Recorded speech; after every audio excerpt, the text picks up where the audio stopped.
Yo, yo. All right.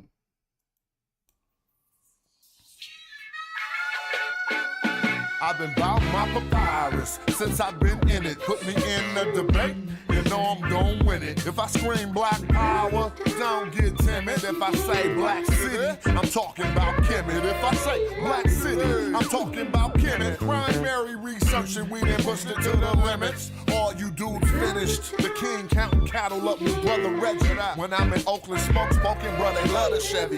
Back in the day, it was the spokes on the chariot. Long procession when the king got carried out to every spot. Woman looking nice as ISIS. I read ancient texts, so my advice is priceless. Nubian gold, your ice don't entice us. Beating me harder than counting grains in your spices. Your heart was beating, but your brain dead. You're lifeless. Yo, they ain't nothing like us, yo. And the king don't try to make me mad. Make me smile and say you love ancient texts, so my advice is priceless. You should listen to your main man's advice. Do a YouTube and apologize like Dice. Or the back fade coming like the Antichrist. Egyptologists see me reading and said that I'm nice. I got a Stella with your name on it. I'm like Sargon. You the type of dude wake up and your car gone. Told, cause of the money you owe. Before you stream, you should clean up that humble abode. Like I'm not in city for my woman in gold. I keep the pseudos running, people coming in droves. You catch me on a live stream with Pan-African James. When we building, call us by our African names. I'm for the children. And ain't nothing happened to change. We on that black hype, so we still packing them things for protection. Got connections, My complexion, pure black, that's the essence. Make me smile. You love me? Show me some love. All right. What up, y'all? Now it's time to play one more banger. Play that new Stardust. I don't know if they're going to hate on my channel for this song yet. Let's see. Because it's on all streaming platforms. But we just vibing. Let's go. Lyrics for all you lyricists. Fresh, new, casual.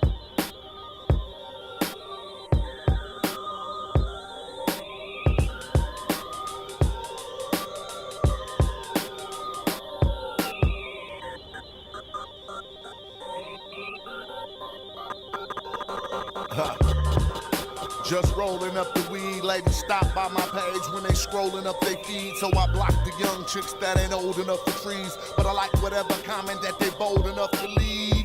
Rappers follow me cause rhymes from my catalog read like the intergalactic battle log. Satellite feed to the spaceship. When traveling, my documents are placed in the basement of the Vatican, where scientists try to duplicate my rhyme patterns. To do this, they must lubricate the mind matter and find data to match the kind that I dispatch. I lace rhymes in the fabric of space-time. To meet you, I'm traveling back. Plenty of nights form like Phineas when he stabbed that Midianite whore with the javelin. That's in the Torah. I'm in the morning just recording for the art of slaughter. I told the king to pay tribute and he brought his daughter. Exotic trees in my horticulture, fly aeronautic products for the vultures. Raps hidden in imported sculptures. Got my custom broker scrambling to meet me at the border open. Connect got money to lobby to keep the border open. You ain't got no rhymes or no style neither. Cats get confused, hurt more lines than wild zebras. Yo. Hey yo, you couldn't imagine the colors in my kaleidoscope. The effervescent essence provided by my exotic folk. Regarded of how he plotted on nautical wavelengths and brought it from the basement to the pavement. The same shit as astrologists and astrophysicists. The love and knowledge of a lyricist is serious. The theory is mysteriously furious periods of time that it took. Fuck that, you ain't hearing it. If I'm capping on the track, is the capstone of the pyramid. I'm an expert and it's an experiment. And dropping metaphors is my favorite thing. I rock fly jewels, think David slingshot.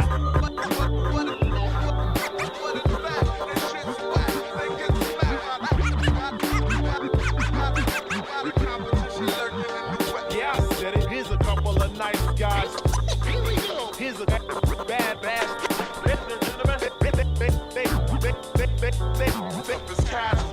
Dang.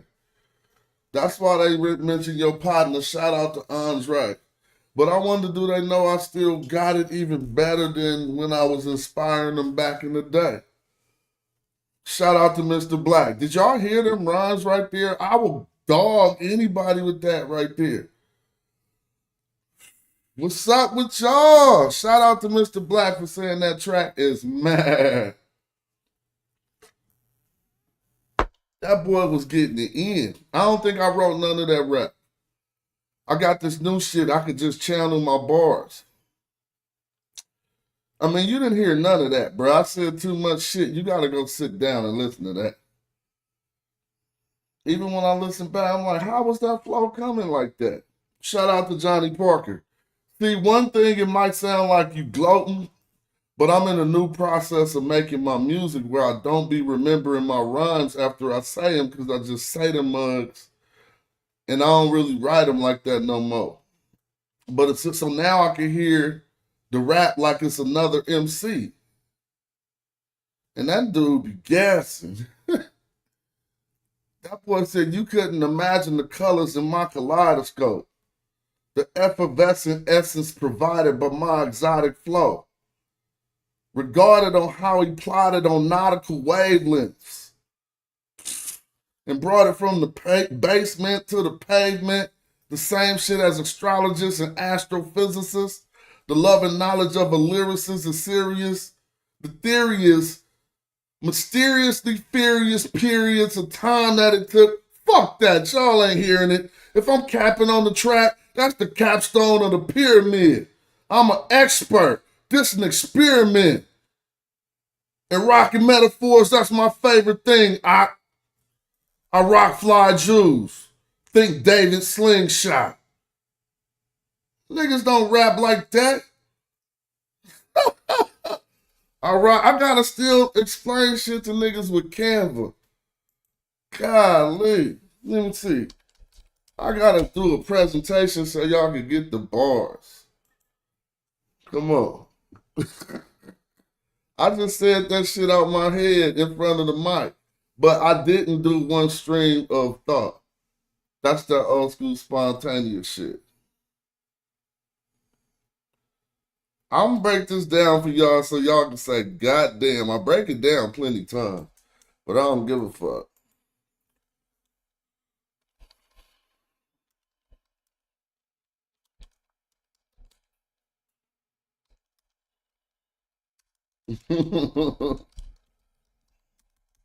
For my Christians and Jews.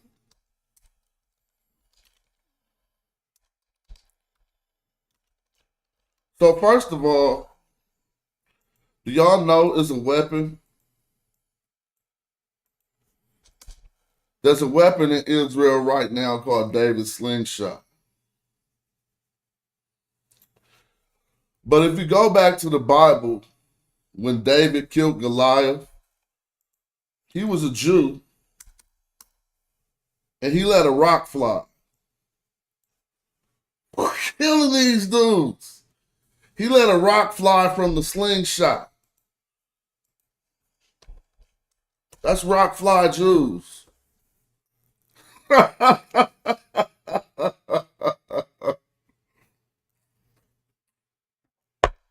it out. They don't be fucking with it like that. We having fun today. What's up? What's up? What's up in the building now? I really am proud of the fact that I'm about to turn 50, right? And I get to see some stuff that a lot of rappers don't get to see. Rest in peace to Saphir. I swear I swear just for, I'm not playing, I wish Saphir could have heard Andre 3000 say what he said. Because you be in the industry for hella long and you be thinking you nice. You get some confirmations from certain people, bro, you nice, bro, you the illest. But you don't be getting that nice issue. You just getting some respect. Right? And that been hella, somebody said bars. You should do a song with the Wu-Tang. I got a song where the Wu-Tang invited me on something.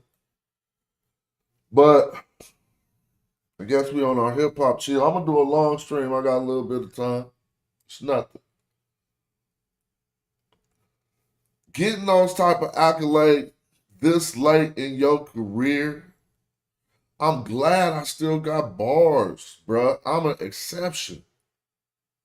There's a lot of motherfuckers who start to get their flowers and stuff, and they can't even get it off no more.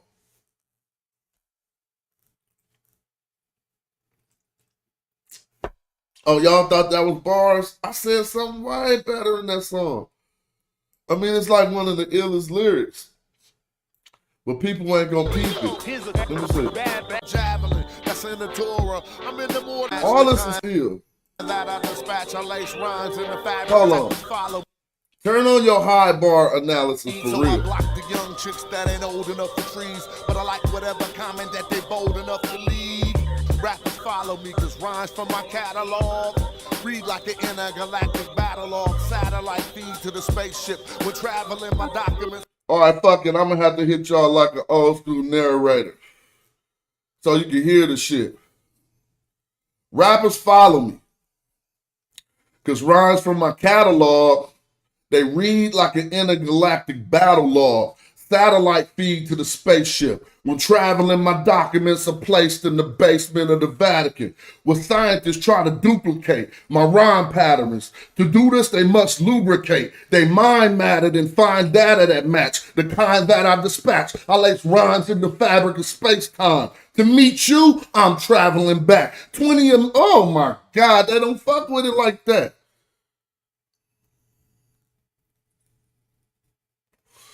To meet you, I'm traveling back. Plenty of nights for I'm like Phineas when he stabbed that Midianite whore with the javelin. Bro, all that shit is facts. I'm like Phineas when he stabbed that Midianite whore with the javelin. That's in the Torah. I'm in the more than just explore. I'm in the more than just recording for the art of slaughter.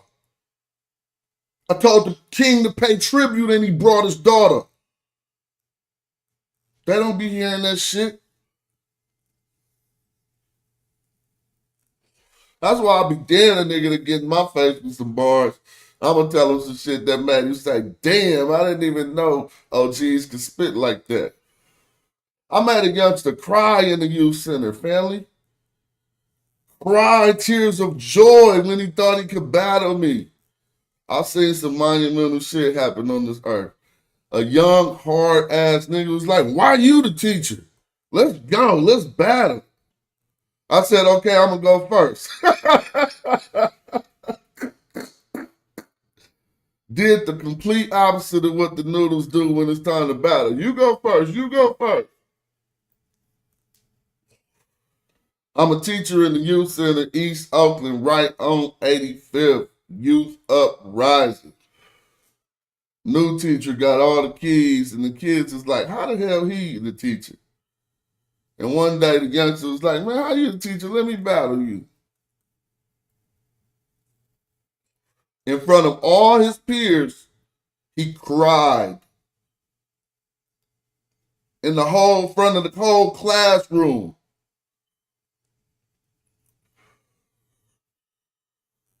Yeah, they got to lubricate their mind matter and find data that match the kind that I dispatch. I lace rhymes in the fabric of space-time. To meet you, I'm traveling back. Plenty of nights for him like Phineas when he stabbed that Midianite whore with the javelin. That's in the Torah. I'm in the more than just recording for the art of slaughter. I told the king to pay tribute. He brought his daughter.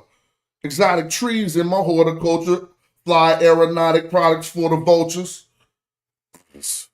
I don't even understand the multifold. Exotic trees in my horticulture. Fly aeronautic products for the vultures. Raps hidden in imported sculptures.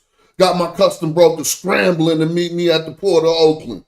Connect got money to lobby to keep the border open. You ain't got no rhymes or no style neither. Cats get confused, heard more lines than wild zebras. Nigga, what? I'm gonna have to go back to Kemet and explain you don't even know when you hear some fucking dope shit. Let's explain. These motherfuckers can't fuck with casual after all these years. That's why Andre 3000 said that shit. He said cats get confused. Heard, they got you. More lines than wild zebras.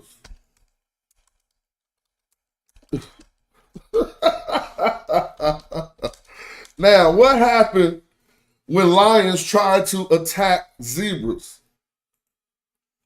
You tell me what happened when a lion tried to attack zebras. They get confused because they see too many lines.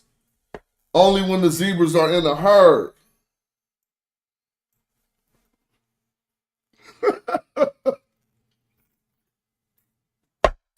Cats run up on your boy. Cats get confused. They herd more lines than wild zebras. What did Andre 3000 say? Let's mention it. I'm just having fun. Let's see. It's just he just gave out some props into me. They were with it. What about the Souls of Mischief? Souls of Mischief, man. They meant a lot for us in our kind of schooling of music. And, when me and Big started rapping, Souls of Mischief were Souls of Mischief, Tribe Called Quest, Hobo Junction Crew, Casual. A lot of people don't say casual enough. Yeah.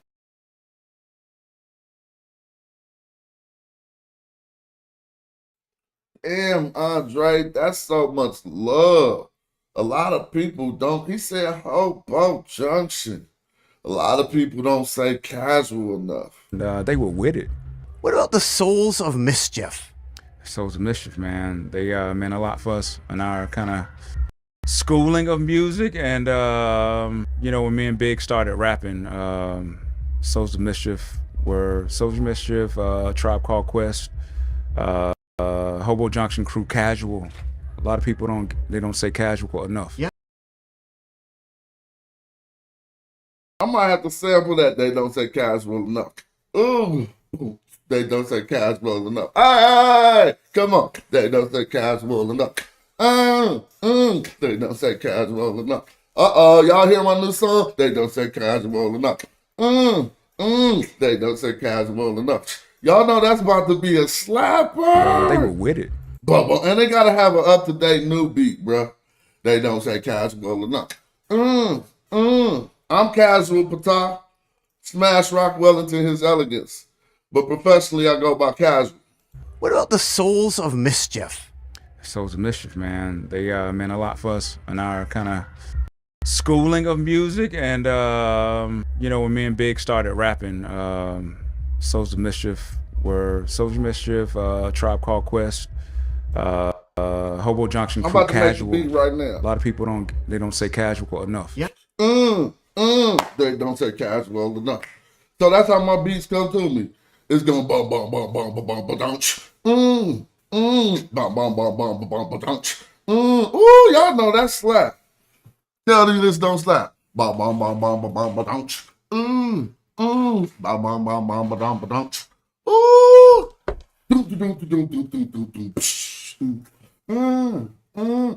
Oh, I got a new hit.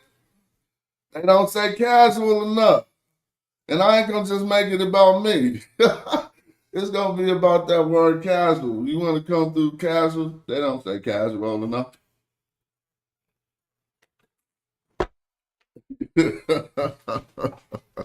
That ain't a song. Y'all don't like it. See, that's the problem. That's slap to me. All right, now we gotta go to Eminem. Since I'm on that, I'm celebrating. It's like my birthday came early. You feel me? Don't be mad at your partner.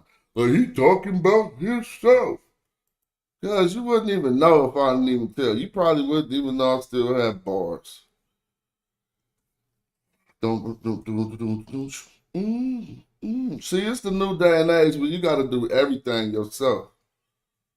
That was like this, dude. These are trophies in my life. That was a trophy from Andre 3000. Shout out to Andre. This was a trophy. Casual from hieroglyphics, Chill Rob G, Chub Rock. Casual from hieroglyphics. Man, if you look at how monumental this whole moment is, yes, I am the rap guy, right? But in my humility, I ain't even supposed to be thought about in a moment like this, right? Like, God damn. Imagine if Barry Bonds or whoever, Jordan, going to, you said, oh, don't give him Jordan, whatever. Kevin McHale, Larry Bird, whatever y'all want to do, right? He's going,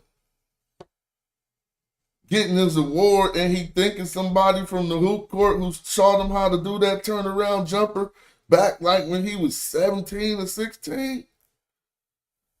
Now look at the way that this is big to me, because yes, he mentioned a lot of MCs. You're gonna be, oh, you mentioned a lot of people. Oh, he mentioned Mr. Boogeyman.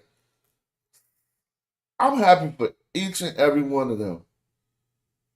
You can take it how you want, but hey, I respect people giving you acknowledgement, especially in a long ass career of not necessarily being acknowledged as what they really thought about you. Like when we was competing and shit, rappers wouldn't say this shit. So imagine that. You got dumb hoop gang. You go to the court, give them 40 every time, and don't nobody ever be like, that boy give him 40. They just be always just, I don't even know. But I just said, fuck that shit. I know I'm wrong. You know what I'm saying? But a lot of people fell off because then they start changing up because y'all don't let them know that y'all even thought they was nice. Fathers, and that's definitely true for me. So whatever my impact has been on hip-hop music, I never would have or could have done this shit without groundbreaking artists. Some of the groundbreaking artists that I'm about to mention, these were my teachers right here. I'm gonna start with the 2 Live crew. Tupac. Third Base. Alliance. Apache. Audio 2. Milk D, what up? Awesome Dre. The Beastie Boys. Big Daddy Kane. Big Pun. Big L. Biz Markie. The Notorious B.I.G., of course. Black Moon. The Boogie Monsters. Brand Nubian. Brother J from X-Clan. Buckshot. Casual from Hieroglyphics. Chill Rob G. Chub Rock. Chuck D. And Listen, Public Enemy. Hold on. I'm juiced about the only one person in the crowd who was like, yeah, when he said casual of hieroglyphics. It was one hip-hop dude in the crowd who was like, yeah. Casual from Hieroglyphics. Chill Rob G. Chub Rock. Chuck D. And Public Enemy. Man, he mentioned it all legends, y'all. That was love. So, you know, that was a humbling moment. Somebody, and it was to hear Andre as well. You feel me? I might talk some shit about some bars or something, but when we ain't like on the microphone, finally, you know what I'm saying? That feel cool. I'm going back to play Andre again. They were with it. What about the Souls of Mischief? Souls of Mischief, man. They meant a lot for us in our kind of schooling of music. And, you know, when me and Big started rapping, Souls of Mischief were Souls of Mischief, Tribe Called Quest, Hobo Junction Crew, Casual. A lot of people don't say casual enough. Yeah. Now let me show y'all something. I'm gonna let y'all into our minds, and now you can see it in hindsight, but you didn't see what we've seen.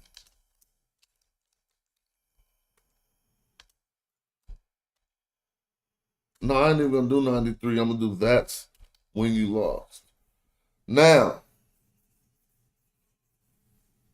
I'm gonna tell you this, and you can prove me wrong.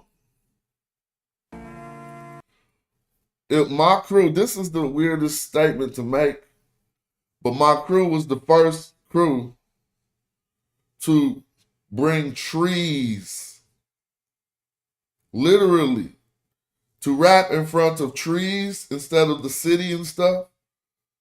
Show me some other people who did that before then. It might have happened. I'm not trying to be authoritative. I'm just going off what I know. Right? So we would peep game because we would have to go to these areas to smoke weed because we was young and shit. We'd go into the woods and shit. So that would be part of our chill. So just peep game about 1993, 94. Who's been lost, man? No sense of But direction. what I want you to notice is few things I used to trip off. The way the Souls moved their hands in the 90s, they brought this movement to hip hop that Keith Murray over exaggerated, but hella rappers tried to do it. It was kind of like a different East Coast stomp. It was a new way to move when you were spitting. And Festo was big on showing people how to do it. But notice just some of these, and besides the different flow we had at that time, notice everything is different, this scenery. And I want y'all to trip off something off what Andre 3000 said.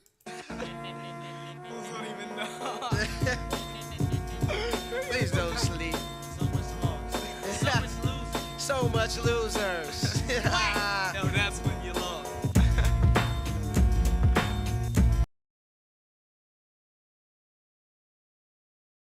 If you talk about rapping from the trees, EP, let me know who was in that type of environment before Hyro.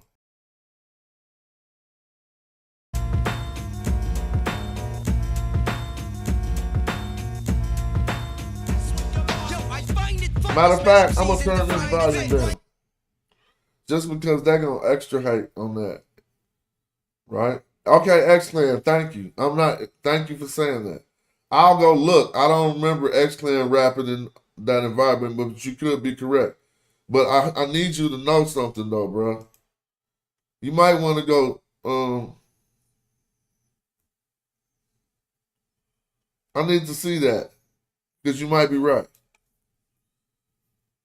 All right, Straight Out the Jungle. Thank you. He said Straight Out the Jungle.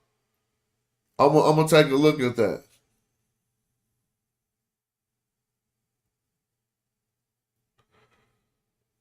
Right now. And thank you. That's what I'm saying. I don't be trying to like make people think I'm saying something.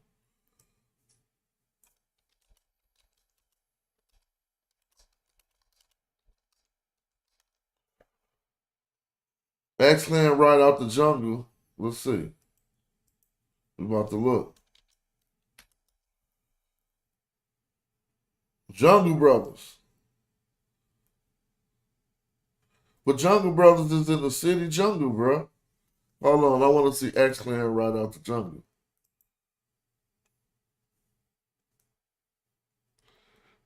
See, you might be just trying to say something that can't be verified on YouTube. I just put X-Clan Right Out the Jungle. Where we at? I don't remember that. And I was a big X-Clan fan. Jungle Brothers. Straight Out the Jungle. There you go. We see grass. Come on now. Now this is good. We was inspired by the Jungle Brothers. So thanks to Yeah, I know, but I look for the X-Men video and I can see it. I don't want you to think we wasn't inspired by the Jungle Brothers. So this is good. And I'm glad y'all saying this. Because I damn near forgot this video. Rapping, now they probably was the first to rap in front of the trees. Remember? Because they was like the Jungle Brothers. But still they was on that concrete jungle. That's what I remember.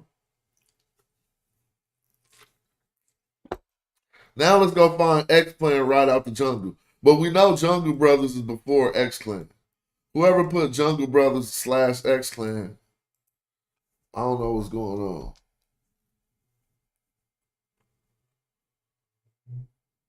I Got It Made was in the park, yeah. All right, let's go look at I Got It Made. This is fun to do. Because it's helping me refine my argument.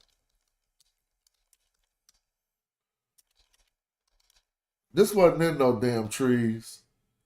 Especially that I Got It Made. Don't you see them bricks behind them, bro? Nah, you tripping.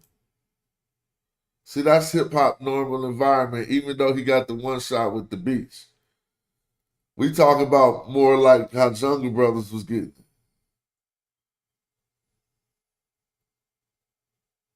I don't think you was right with X-Clan. I think you just said that, but when I tried to look it up, you led us to the Jungle Brothers. But I don't think, he in a junkyard, B, and in front of a school. Even though it's trees right there, you right. But this ain't like, that's like, look.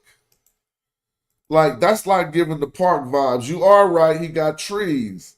I said trees in the hip-hop video. You are correct. This is a good ass, look, this is a good ass research that nobody ever did. You got trees in this video. But that's a park. Yeah, that's what I'm saying. Let me show y'all what I'm talking about, bro. Y'all hating on how we changed the game. Look, nobody was doing this, dog. Since I had to go more extreme to make my point. Y'all trying to show little parks. Look what Cass was showing, bro. Stop playing with me. All right, there you go, concrete jumble. Now watch the hand swipe. Oh. You about to see.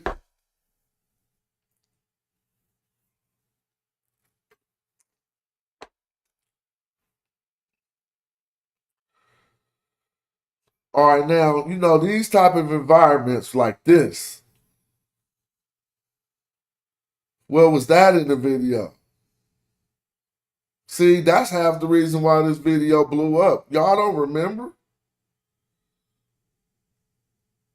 It was like, where they rapping at? Now, this was, see, them little park trees ain't getting them trees, bro. It ain't giving people the same like this video did. Shout out to Michael, rest in peace to Michael Lucero. And he invented the camera pan hand swipe with this video.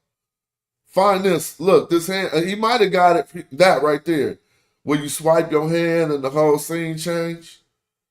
If he didn't invent it, he had brought it back, because I remember him talking to us about that. So we got mountain trees, like sequoia, like type chill. Now you get the difference of what I'm talking about a little, like who was doing that though? That right there. That's Jungle Brothers inspired. Please believe me. Yeah, some big ass real mailboxes, you're right. But it wasn't the park though.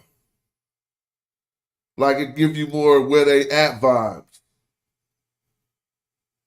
And so what brought me to this, because there was a woman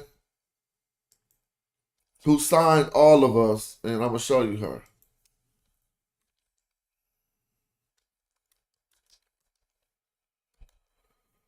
This the lady who signed me to my record deal. Shout out to Sophia. Right? And it says right here, Sophia Chang is a music business matriarch who worked with Paul Simons and managed Old Dirty Bastard, RZA, Jizza, Q-Tip, Tribe Called Quest, Raphael Sadiq, and D'Angelo. She also signed artists like Souls of Mischief and Casual. Back when we was doing these projects, it was Sophia who told us about some dudes from Atlanta who wanted to meet us. Or, no, I don't want to say that. Who she wanted us to meet. See how you got a word shit right? Who she wanted us to meet. And it was after this type of stuff that came out, Souls in the Trees, right? And then we had Souls in the other video we just was looking at.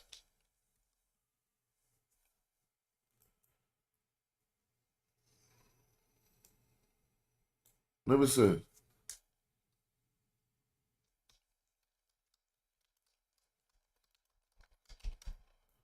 We thought that when we seen Southern Playalistic, that it was heavily influenced by my video, and I don't know if it's Southern Playalistic, by my video and the Souls of Mischief video.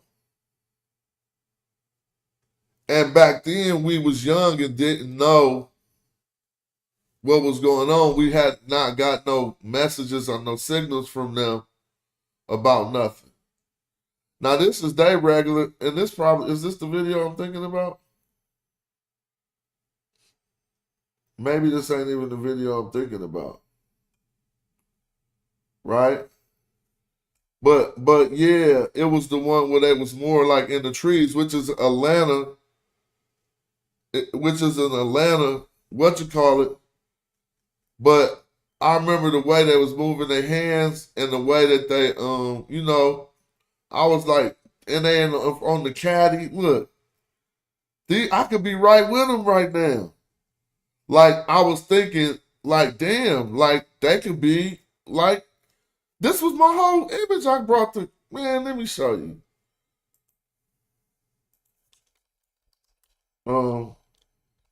What song is that? Didn't mean to? No, what, I didn't mean. Casual, I didn't mean to cover. Image. Bruh, come on. We got to see the back of that, bruh. Hold on. Is it I didn't mean to? No, it was it Mio Mayo? I just need you to sit. Damn. What cover was it? Let me see. All right, forget it.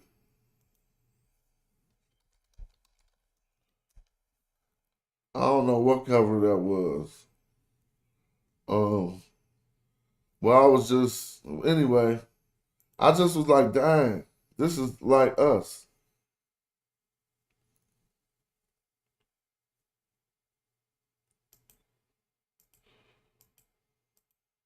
But I'm not getting the vibe of, I thought there was more rapping amongst some trees.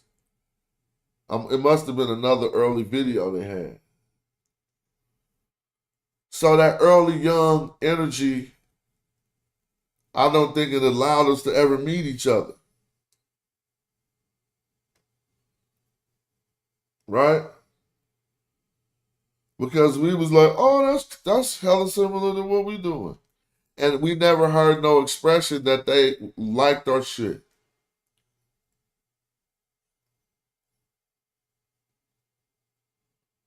Right? I don't like them parts. That's why if you're a young artist, y'all gotta communicate. You can't be thinking something. Oh, Players Ball is the video. Okay.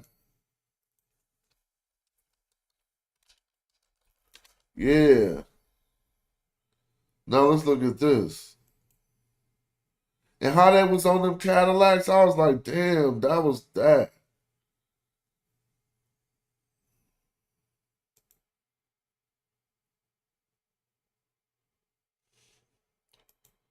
All right, now look. Let me just show y'all something. Little shit that I was tripping off. In my video, casual. Watch this. Watch how my video start. Casual, that's how it is, uncut. We sitting in the room, right? And watch a long stream line of Cadillacs. I got the Caddy Club from Oakland to come to the video. So just trip off this. And this wasn't like no, look, there we go. All these caddies. Y'all don't see that shit? Like, stop. So if you the artist, you're going to be like, hold on. Watch the long line of caddies again. But everybody can see that. I don't know if we're going to show them again. We definitely going to show them again. Now, this looked like the same vibe. You feel what I'm saying? Front the liquor store. We had it cracking up there. But let's see all these Cadillacs pull up again. Let me find it.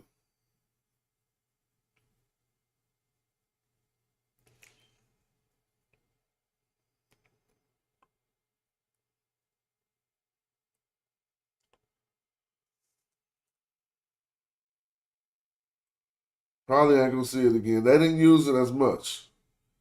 But it's the same thing. And so then when I sing, I'm like, dang, they just had hella caddies pull up in their video.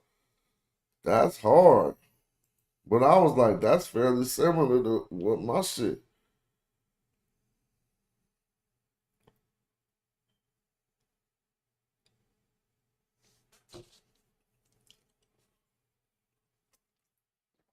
Right in front of the market. So I was like, this the same vid.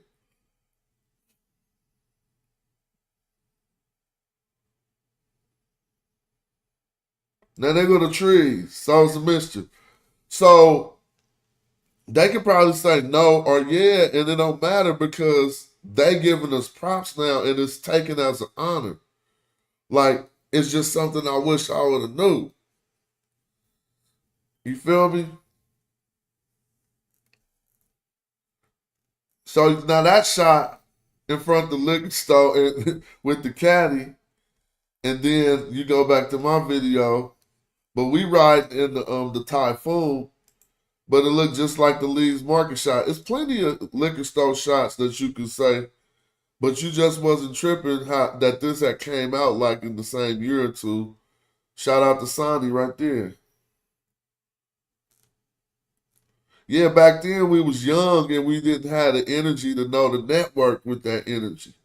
We was thinking that it's too similar, and now they go to caddies again.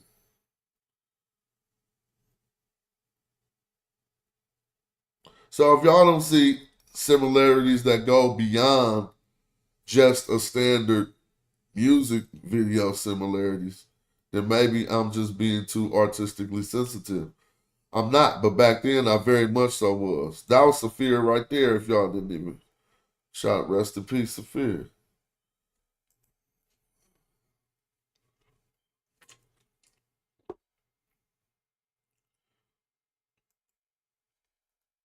And so when Sophia was saying that, I don't think we have responded like responded the way I would have responded now. Like, right? I even was just on my Facebook looking for this other post, but I ain't even tripping. I might have to go to my Instagram.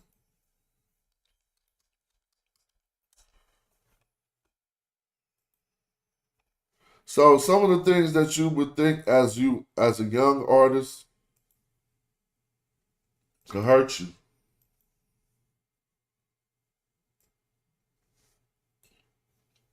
Some of the things that hold you back from networking with a person or whatever the case could wind up hurting you. I'm looking through my reels on Facebook real quick just to show something. I showed this plenty of times, but not that often. Let me see. But it was some love that I got from some artists when releasing my last album. And you know, you won't hear people saying, oh, that's big that happened. It was so big to me that I was like, man, it's just like hearing Andre 3000 say your name. That's off the hook. Right? But let me see something. I can't find it. I'm Casual Rap God on Instagram. Hold up. Damn, this thing ain't let me go down. I gotta go hella far back. But it's a cool video. If they let me, it keep popping to the top. All right, hold on. Forget it if I can't find it. Yeah, it keep popping to the top, so forget it.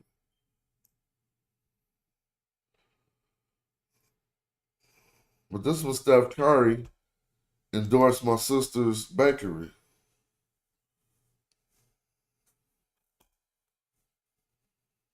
Cupcaking. What's up, y'all? Steph Curry here. Be awesome to drive around Oakland and visit some of my favorite black-owned businesses in the city. All right, so anytime you're getting off practice like me or you're getting off work and you want to reward yourself, you gotta find you a nice little cupcake shop, right? A lot of good things happen when you Google black-owned businesses in Oakland and you find yourself cupcaking a bake shop right here. Look at this, look at this. That is how you end the day right there. It's crazy when you get a cupcake with your face on it. I can't wait to eat this. Hey, Cupcake in a Bake Shop, I appreciate you. Shout out to you. Let's go. Oh, man. Come on now. Oh, you said I passed Redman? All right, let me go back. I have to get juiced. Where's Redman? I can't find none. All right, forget it, because my mouse over here acting hella weird, bro. Like, it's like I need to change my batteries. He said I passed Redman. I don't know. If I see it, I'll play it. I can look at that monitor.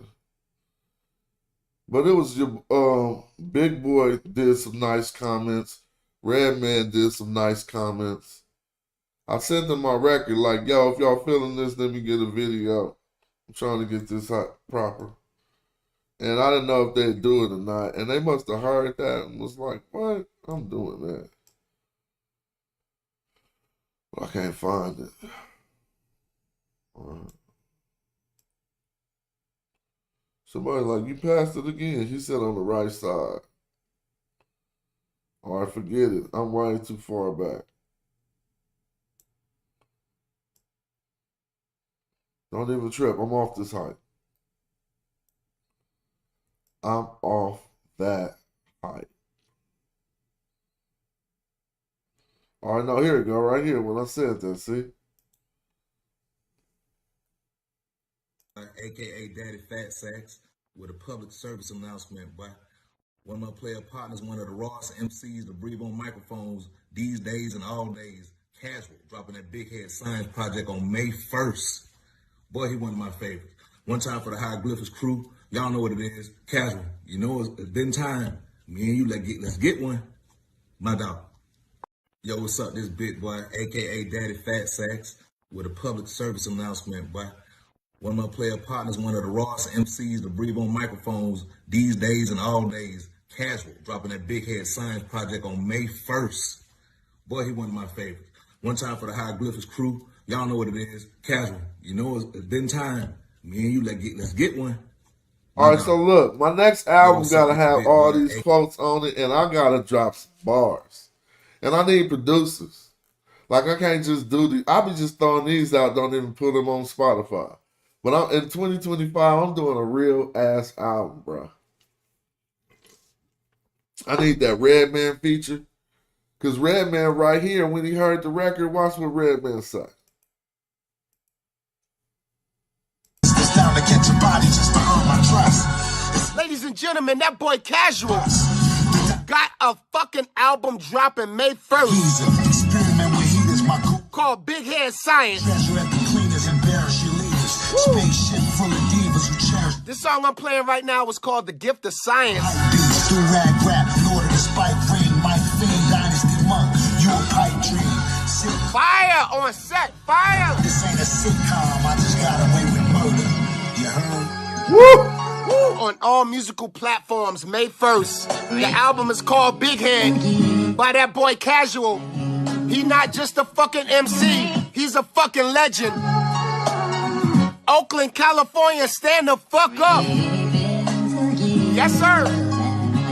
Yo, Casual, why the fuck I ain't on this album? Alright, now check it out. Now I got Redman and Big Boy on video saying it's time to work. This next album, I'm gonna put hands and feet. I ain't gonna just talk about it, because look, I just thought about doing it right now, y'all. It ain't like I had nothing I got planned that I'm hyping up right now. I'm being inspired by Andre 3000 and just watching these videos. I'm like, bruh, cats want to hear some bars. Fire on set, fire! This ain't a sitcom, I just got away with murder. Ooh, Red feeling that right there, boy. On all musical platforms, May 1st. The album is called Big Head by that boy Casual. He not just a fucking MC, he's a fucking legend. Oakland, California, stand the fuck up. I might have to sample that too. Oakland, California, stand the fuck up. Ooh, I'll get it cracking. I'm about to make some tracks. I got little shooters that's down to catch. Yeah, that's incredible. Shout out to Redman. Exhibit stepped up for me. What up, man? It's Mr. X to the Z Exhibit. Give a shout out to Casual. You know what I'm saying? Hieroglyphics was happening. My man got an album dropping on May 1st called Big Head Science. You know, I fuck with my niggas. You know what I'm saying? The Bay to LA, you know what I'm saying? Hieroglyphics has been a staple in West Coast hip hop, and we love y'all, man. Go check out Casual Big Head Science dropping May 1st. My man been doing the Nipsey Hussle move. He been over here, you know, giving his art to the people, and they be responding with $100. You know what I'm saying? Go check him out at Casual Rap God IG. You know what I'm saying? It's Mr. X to the Z Exhibit. Wes. Yo, what up, man? It's Mr. X to the Z Exhibit. Give a shout out to... You feel me? Even Rico had held me down before he dissed me. This is why I don't be understanding rappers. Yo, what's up with it? This the man that knew Hyro before they went viral. This Taz of the Smokeaholics, man. Shouting out my boy Casual, man. The album dropped May 1st, man. A lot of y'all niggas is in for it, man. Oh, shit. I'm over here SMH or whatever you call that shit. Shaking my head. A lot of y'all niggas in for it, man. May 1st. Big Head Science. Shout out to the whole Hieroglyphics. Casual, you know you my nigga. Man, quick story, man. Casual let me spend Thanksgiving dinner with his family one year. I was at a hotel stuck in the Bay somewhere. Didn't have nowhere to go. He took me in like a brother. We've been on tour together. Shout out to the whole Hieroglyphics. May 1st, like I said. A lot of y'all whack-ass niggas is in trouble. Shout out the whole Hieroglyphics in the Bay, too. LA to the Bay all day. So from that video, I'm just having some fun. Then where did it wind up? The next time I seen from him was on Drink Champ.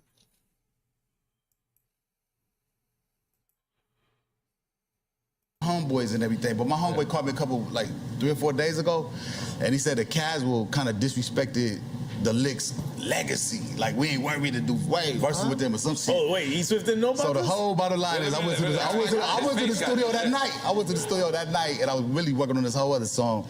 But I just wrote some bars for Casual to, Casual, you know, the high road. Because it's like, man, if that's how they feel. Earrings in his ear. Nobody talking about that's the guy with the earrings in his ear and pointed to his nose. But Nori you gotta do. I like your old school tracks, Nori. I'm the one who killed Tony in '94 when I came to New York, and I bet you remember that rapper who killed Tony on Stretching Bobbito. I said throw on Tony, and I bodied that motherfucker. Let's see if we can find that. But I still love y'all track Tony. I still got that rap guy. I mean, the God Killer song is over. Nori beat Tony. But do y'all see my man Rico was holding me down in the last video? Then I seen this video where he talking about he got a rap that he wrote for me and he dissed me. So the whole bottom line is I went to the studio that night. I went to the studio that night and I was really working on this whole other song. But I just wrote some bars for Casual to Casual, you know, the high road. Cause it's like, man, that's how they feel. Earrings in his hair. Huh? No, That's damn. no, That's my homeboy. That's Ice Cube's cousin. Shout out to the High Road, man. I love them dudes. And I love Casual too. I ain't Thanksgiving dinner at Casual House, but I'm just on some MC shit this year, man. And I heard that. And so for me to let that slide. You heard it yourself or someone told you? No, somebody told me, but I just said, in case it's true, I wrote a verse. You know what I'm saying? I let that You wasn't sure if it was true? Just in case. I wasn't sure about it. I just got one right here. But the whole thing is, it's just like, can we hear the verse? You know, respectable. I don't remember that shit, but I got it though. You already heard it. But the only reason it's like this, shout out to Casual, the High Road and all that shit. It's just like to beat the best, you gotta beat be the best, you gotta beat the best. So to beat the best, you gotta be best. They're going another song. To beat the best, to be the best, you gotta beat the best.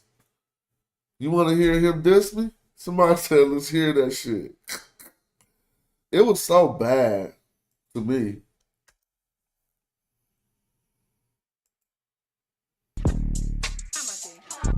LA, stand up. Bay Area, stand up. Liquid. I can't believe the audacity of this snowman built ass nigga. So he can't believe the audacity of me, but he just got through telling you that he didn't hear me do nothing. Somebody told him something and he went and wrote this and I'm unaware of it. While I was touring cities, you was growing teeth. Can't believe this lazy nigga thinking that he fucking with me. Let me snap him out that dream. Let me stop him before we start. This fool is world famous, getting beat up at the park. I knew you was a more. I can't believe you trying to battle me. Now I gotta turn a casual into a casualty. Fucking with catastrophe, you know your days was numbered. I ain't hang with you until cause bitches thought you was a plumber. Casual, this ain't my first rodeo. I know I can't lose like God came down and told me so. All I really know is that catastrophe about the house that. You feeling different, nigga, put some money where your mouth at. Cricket, just like I predicted. And I'ma keep it west, y'all don't want it with the liquid. Cause the licks are super sick with everything that you desire. One of the verses with the high roll, but it never transpired.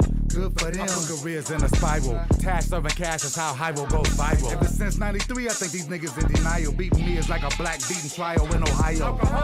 This nigga tried to disrespect us. We tried to go live, all he did was disconnect us. Cause I signed like reflectors, you mad, my shit is fuego. Might come to Oakland Hills and snatch you out that Winnebago. Don't fuck around with Rico. So Ray should've told you that. Now I'm in the town trying to catch you in a cul-de-sac. Fuck the verses, y'all should call the nurses. Added up your whole career and totaled up the work. So the moral of the story is don't fuck around and live with biz. They speak you up and eat you up. This nigga know what time it is. It's time to put this turtle nigga back in his shell. His records don't sell, still living on tail. I say words like a spell, this mic is like a drug. I might NFT this nigga, make a calfskin rug. I really didn't get that. A cash skin rug. The difference. I'm OG, he's IG. That's why I never let that bummy nigga stand right beside me. And I seen a couple posts so you could save all that shouting for them niggas you be fishing with that broke back mouth. Snatch money out the sky like Odell Beckham. You ain't gotta like a task, but you will respect him. Irrelevant niggas, I had to disconnect him. He's a thing of the past, so I don't even recollect him. Geek nigga, he ain't even on my radar. I'm coming out the club, this fool is coming out the gay bar. I told y'all catastrophe gets the last laugh. About to close this nigga book, this is this last chapter. But I'ma keep it pressing cause this nigga cannot rap me. So if you wonder what the verses hieroglyphics, holla at me. Hello. This is for my niggas, this is for my niggas.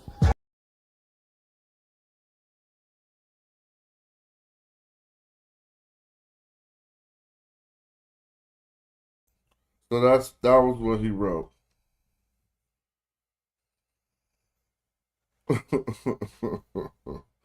Yeah, Taz still got it, but that shit was garbage to me.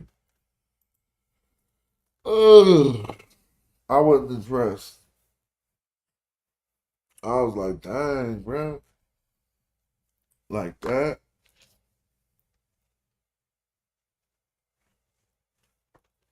Casual into a casualty is hella weak. Yeah, I respond. I ended him bad. You know how I do. I'm the fucking rap guy. Come on, son. Like, don't fuck with me on some bar shit. I'm gonna make you do exactly what I'm gonna make you do. But let me show you something. I don't even give a fuck. I'm me. And of course I responded. Let me show you something though.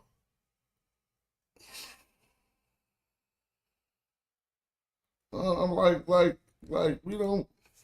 Oh, I guess my Instagram ain't opening because it probably don't want me to show you something, so fuck it. But yeah, I responded. I haven't spoken on that Wess Huff yet. We're gonna do a long video today. Right? Because I got a little bit of time on my head. But I just said a little freestyle. He talking about he went and wrote something. Basically, no matter what you think about his verse or my verse, after I posted my verse to Instagram, he DM'd me and asked me to take it down. Shout out to Taz. So, you know, when a motherfucker diss you, then you respond, and you respond in the way. Hold on. It's not in the middle of the thing.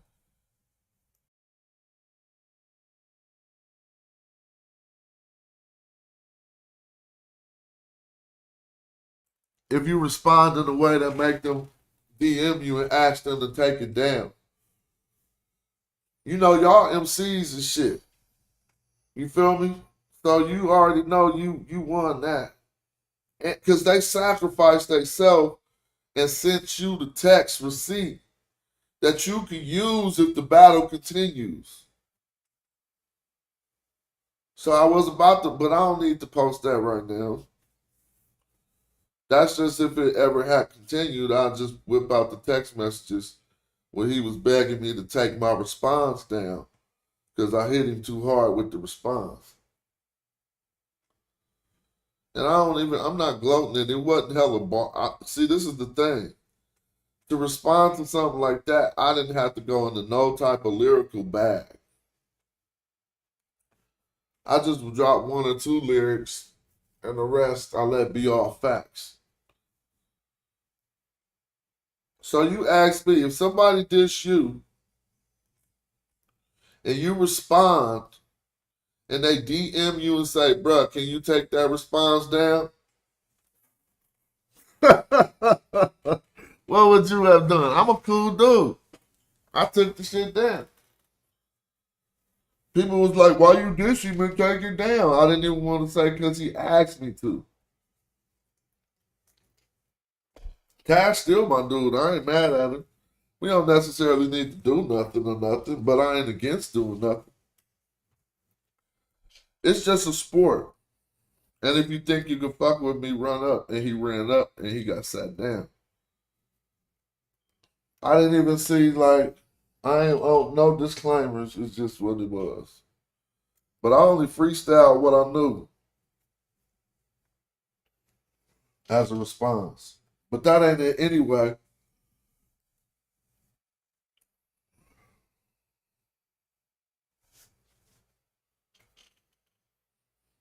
Anyway, I'll end the segment. It's been an hour. I'll end the segment. I do want to say it's like the highest honor. I don't know if you hear MCs talking about the highest honor of getting accolades from one of their counterparts. But to me, I want to say that to hear Eminem say what he said, to hear Andre 3000 say what he said, and to hear them not be shy about saying what impression our crew had on what they done is like a medal of honor in hip hop to me. So I accept it. I appreciate it. I'm so proud of it. You know, it makes me feel cool. I'm not even trying to hide none of that. It's like, damn, bruh. You know what I'm saying? And so now it's just about, okay, I'm about to show them that I can still inspire them in the ways that I inspired them, or, you know, maybe we inspired them back in the day. So we got to get cracking in 2025. and to bring something to hip hop, another contribution to give some direction. Hip hop needs some OGs to give some direction. And I think we should do that.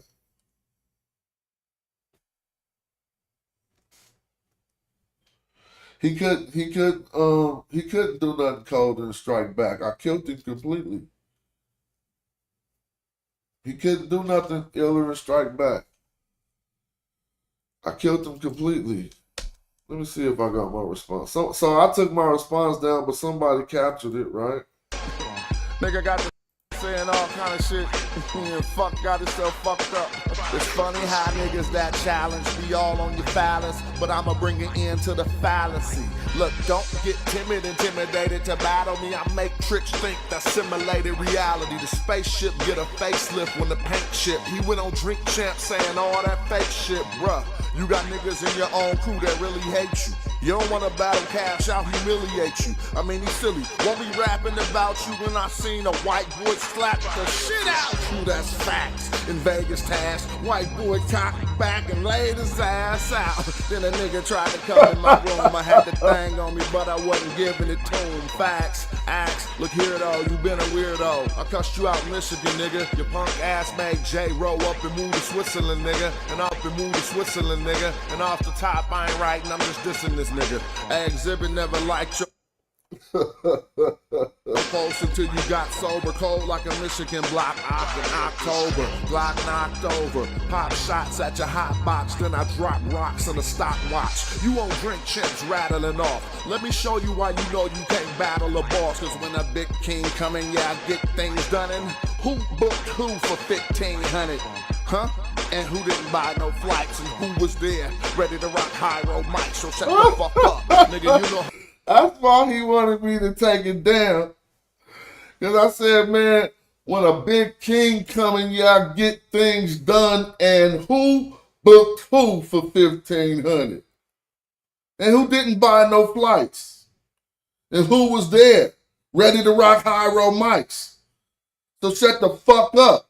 Nigga, you know how I be. He was like, why he hit me with that? I just took the old Jay-Z, who did who to what to who. I'm like, bruh, who booked who for 1,500? And who didn't buy no flights? But this was fact rap. This wasn't like I wasn't trying to go rapidy. I just was like, I'm gonna say some shit about you that you don't want people to know, and it's all true. That white boy slapped the shit out of Taz in Vegas. I was like, you want me rapping about that? Shit. Fuck got itself fucked up. It's funny how niggas that challenge be all on your phallus, but I'ma bring it into the fallacy. Look, don't get timid, intimidated to battle me. I make tricks think that's simulated reality. The spaceship get a facelift when the paint chip. He went on Drink Champ saying all that fake shit, bruh. You got niggas in your own crew that really hate you. You don't wanna battle Cash, I'll humiliate you. I mean, he's silly. Won't be rapping about you when I seen a white boy slap the shit out you. That's facts. In Vegas task, white boy cocked back and laid his ass out. Then a nigga tried to come in my room. I had the thing on me, but I wasn't giving it to him. Facts, acts, look here though, you been a weirdo. I cussed you out in Michigan, nigga. Your punk ass made J roll up and move to Switzerland, nigga. And up and move to Switzerland, nigga. And off the top, I ain't writing, I'm just dissing this nigga. I exhibit never liked your. He got the freestyle bars, nigga. That's all freestyle, nigga. I stepped to this straight motherfucking mic right here, sat on the shit, turned on the beat, got it off YouTube, and spit that shit. All facts. Not trying to give you no rapidy rap bars. Because when somebody come at you, sometimes you kill them with facts. That's why he wanted me to take this shit down.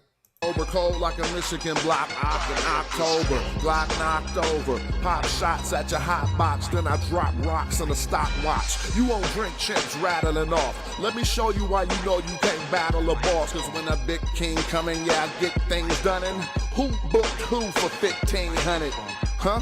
And who didn't buy no flights and who was there ready to rock high road mic, so shut the fuck up. Nigga, you know how I be. Shout out X to the Z, what up King T?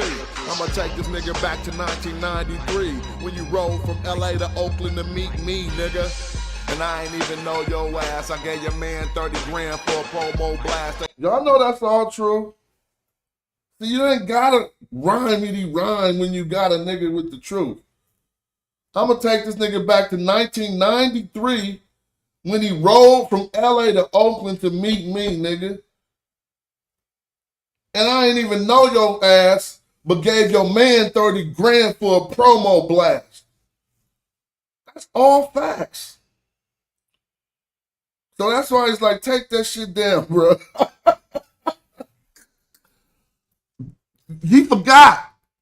He forgot that he got in a motherfucking car and drove 400 miles from LA and Oakland with his homeboy because we was about to do some business. We went to motherfucking the pizza shop in Berkeley. I got a whole pie. I had my rap budget. Tossed that man 30 grand and then cut and hop back in my shit and cut. Like, and you trying to diss me, bro? I put all that shit in the rap. Mike, so shut the fuck up. Nigga, you know how I be. Shout out X to the Z, what up King T? I'ma take this nigga back to 1993 when you rolled from LA to Oakland to meet me, nigga. And I ain't even know your ass. I gave your man 30 grand for a promo blast. Hey, yo, DJ, the hottest rapper in your group. You was broke when he Swift had that Benzo coupe. Got your money, then you didn't give your friends no loot. But now you on drink champs trying to defend your crew. You don't articulate good enough to be the spokesperson. First it was rap life, now you just broke thirsty, ashy. You the first light-skinned nigga I seen ashy. Catch me mashing in the nashy. I think I was there when you lost your tooth. Got rocked in the snot and shit fell loose. Tried to book me in Vegas. I don't even care just because I be chilling. Kendrick Lamar new album is called GNX. But that's what I was talking about right there. I said catch me mashing in the National, a Buick Grand National. That's that GNX. In the nasty. I think I was there when you lost your tooth. Got rocked in the snot and shit fell loose. Tried to book me in Vegas. I ain't a dumb nigga, didn't have no paperwork, so I didn't come, nigga. That's all facts. This nigga tried to book me in Vegas like I'm on some bum rapper shit, and it didn't have no paperwork. I said tried to book me in Vegas. I ain't no dumb nigga, didn't have no paperwork, so I didn't come, nigga. I would have said take that shit down too, because he would have had to explain that all this shit is true. Tried to book me in Vegas. I ain't a dumb nigga, didn't have no paperwork, so I didn't come, nigga. On drink champs on some weak shit. Shoulda asked Nori where the fuck he got his teeth fixed. Snag it too fast, nigga, you would make your own crew laugh at you, ass nigga. I was on tour with you, you fucked up every verse, every night. You used to get so drunk till you smelled like piss. No, you probably don't think you should get done like this, but you need it, nigga. I'm rap guy with the hashtag quoted. You couldn't rap with me if Razzcast wrote it. Dude slipping, think about who you dissing. All my styles over your head like beauticians. He never said nothing like that his whole career. I'm rap guy with the hashtag quoted. You couldn't rap with me if Razzcast wrote it. Dude tripping. Think about who you dissing. All my styles over your head like beauticians.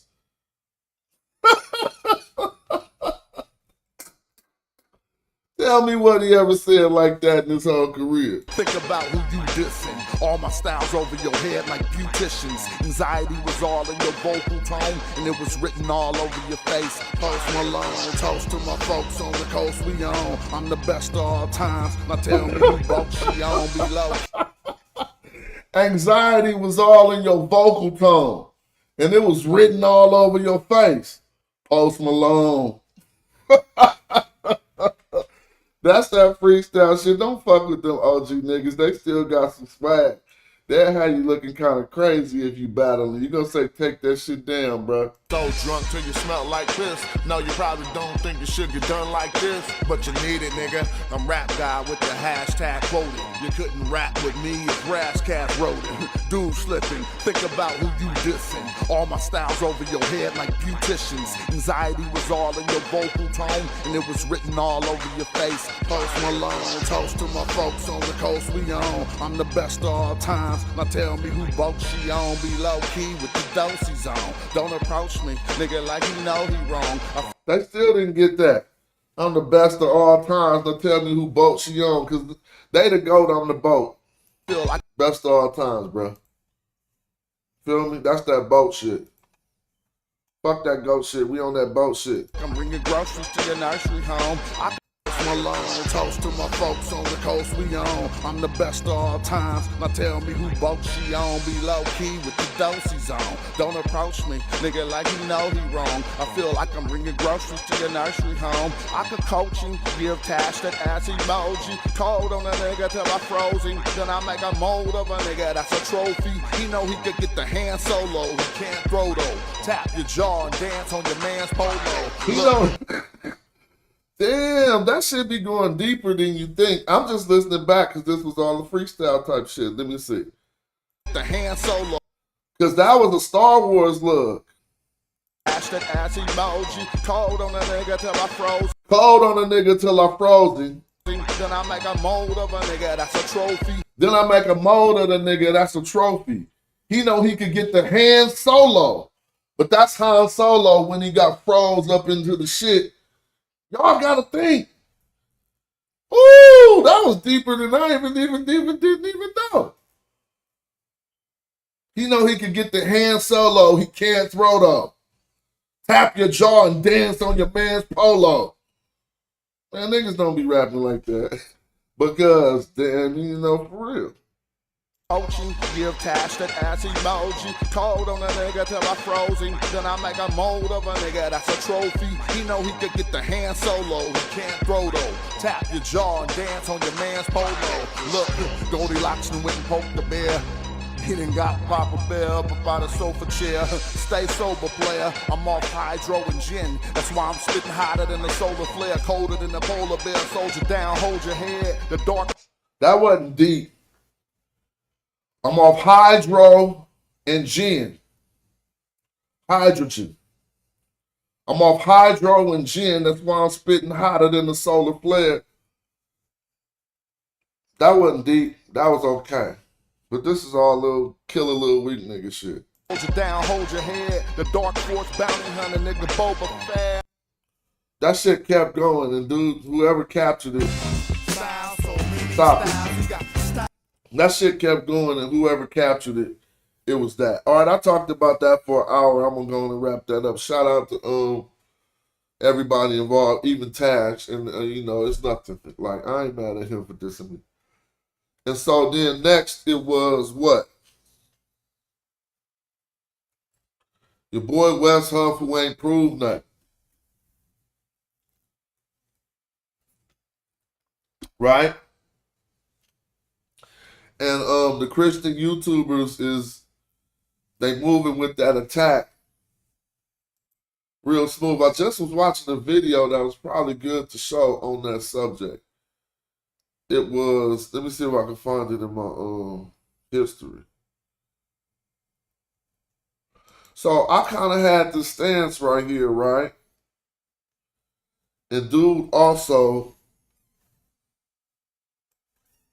let me see. I kind of had this stance, but then I watched this dude video that says, in defense of Billy Carson, hypocrisy of the Christian wreck. Now, if you see my verse video, I wasn't defending the pseudo-isms of Billy Carson, but I noticed that it's something going on. It's like an attack going on him. And if you understand what's really going on, it's mounted by some Christians. Now, when I say some Christians, you think your average, everyday churchgoer, No, I should say Christian apologists. Those who intend to engage in discourse on and offline in order to mount defenses of Christianity. Right? And so I just watched this video this morning, and this guy seemed to be coming to the same conclusion. I'm just going to show a little bit of his opinion. Whether I agree with him or not, this is one thing I was like, so I'm not the only one seeing this. Consider themselves experts on what little complications. For this one, I know you guys tired of me talking about Billy Carson, but this isn't going in the direction that you're anticipating. It wasn't long ago, about 2 years ago, that I began calling out Graham Hancock, Billy Carson, you know, Corsetti, LaCroix, however you say his name, and several others, but for good reason. For good reason. Only calling out those individuals who consider themselves experts on what they're basically releasing to the public. I'm not a bully. I'm not picking on little bitty channels. I'm not doing any of that. Billy Carson put himself out there. You guys know my Shar song and my humorous little AI clips. And I've been chipping away at Billy for a while, and I've even got predictions videos where I told you guys that what I'm doing is going to affect the entire community, because the more Billy Carson runs from a debate, and the more he keeps telling everybody that Archaic's just clout chasing, and that he's not going to come to the table and talk about the Shar being a day and not a year, which changes the entire Anunnaki narrative. The more he runs from this controversy, the more other podcast hosts and other channels are going to realize what's going on. Well, it's deeper than that. I didn't know until recently that some of these real big channels had a financial interest in Billy's success. I didn't know that he had investors that were also content creators. So these call-outs and all these attacks I've done against the ancient aliens community and Billy Carson, yeah, people have been really paying attention, even to the point where a lot of these large channels have blocked the word archaics from their comment sections. Some of you have tried to plug archaics on other channels, and you'll find out that you can't even drop a comment about archaics without it being deleted. That's fine, no big deal. Yeah, I'm no fan of Billy Carson, but those of you who have been paying attention to the details about this tailspin, this multi-pronged, very concerted attack against Billy Carson right now, you'll know there's nothing normal about this. Yeah, I'm kind of offended by it. This video is not attacking Billy Carson. As a matter of fact, I'm a little humbled to say it, but I still believe Billy Carson's absolutely wrong about his Anuna Shar count. You guys know I've published the data sets. I'm not going back on that. But I am not cool with how the YouTube Christian community has come together and bullied the shit out of this dude. Now. Because that's exactly what's going on. Now let's stop. Because I did a video called The Christian Persecution of Billy Carson before I ever seen this. Billy Carson didn't even really get destroyed if you think about it, but it's all these propaganda pages coming on acting like the whole goal is to act like Christianity has been proven to be true because they knocked down Billy Carson. See? So don't let that fool you that they own this hype that, look, he was the biggest person who said anything against what we're talking about. Now we got him. It's videos like we got him and stuff. But I want you to hear from him, because when I was saying it, Cass was acting like I was making up something and defending Billy Carson. I'm not defending. No, he deserves not every bit. He deserves all of everything he got from Wess Huff. That's cool, Because if your facts ain't facts, but you got to see what they doing. They got a whole, like they on this kid's head, they on his wife's head. It's a whole attack. But I'll let you hear from this guy so you won't think it's me defending him. And it's way too well choreographed. It's too organized to be naturally occurring. This took pre-planning. This is a lot of channels, most of them Christian channels, that are all clowning Billy Carson. Where were you 2 years ago when Billy Carson was saying the exact same things? Where were you? Where was your critique videos? See, now, was I making this up? So, some of my Christian followers came on yesterday to, defend that, to do mount apologetics too. And all I did was put Billy Carson in here, right, to give an example of what he's talking about. And you can click look, it says the Billy Carson situation keeps getting worse. This is a bigger page from a guy called Russian KD. Now, this is how I examined it. I clicked into the pages to see what kind of page they got. Here it is. Russian KD is a Christian YouTuber. Okay, go to the next one. Wess Huff. Let's click. Wess Huff is a Canadian boy. He's basically the Christian apologist who debated him. Okay, so when I showed this, that if you really look at it, they're not just like Christian pages like your family member Christians. These are like apologetic movement pages that, like you said, might have had a directive, right? Like they out here with goals, just like the ADL is out here with goals. Well, let's let him tell you because he was telling you better. I skipped too far ahead in this video. Got suckered into a debate, or maybe he willingly entered the debate. No account. You guys know I published the data set. You'll know there's nothing normal about this. Yeah, I'm kind of offended by it. I'm not. This video is not attacking Billy Carson. As a matter of fact, I'm a little humbled to say it, but I still believe Billy Carson's absolutely wrong about his Anuna Shar count. You guys know I published the data sets. I'm not going back on that. But I am not cool with how the YouTube Christian community has come together and bullied the shit out of this dude. Because that's exactly what's going on. And it's way too well choreographed. It's too organized. So look, now when y'all heard me defending the brother, that's what I was defending against.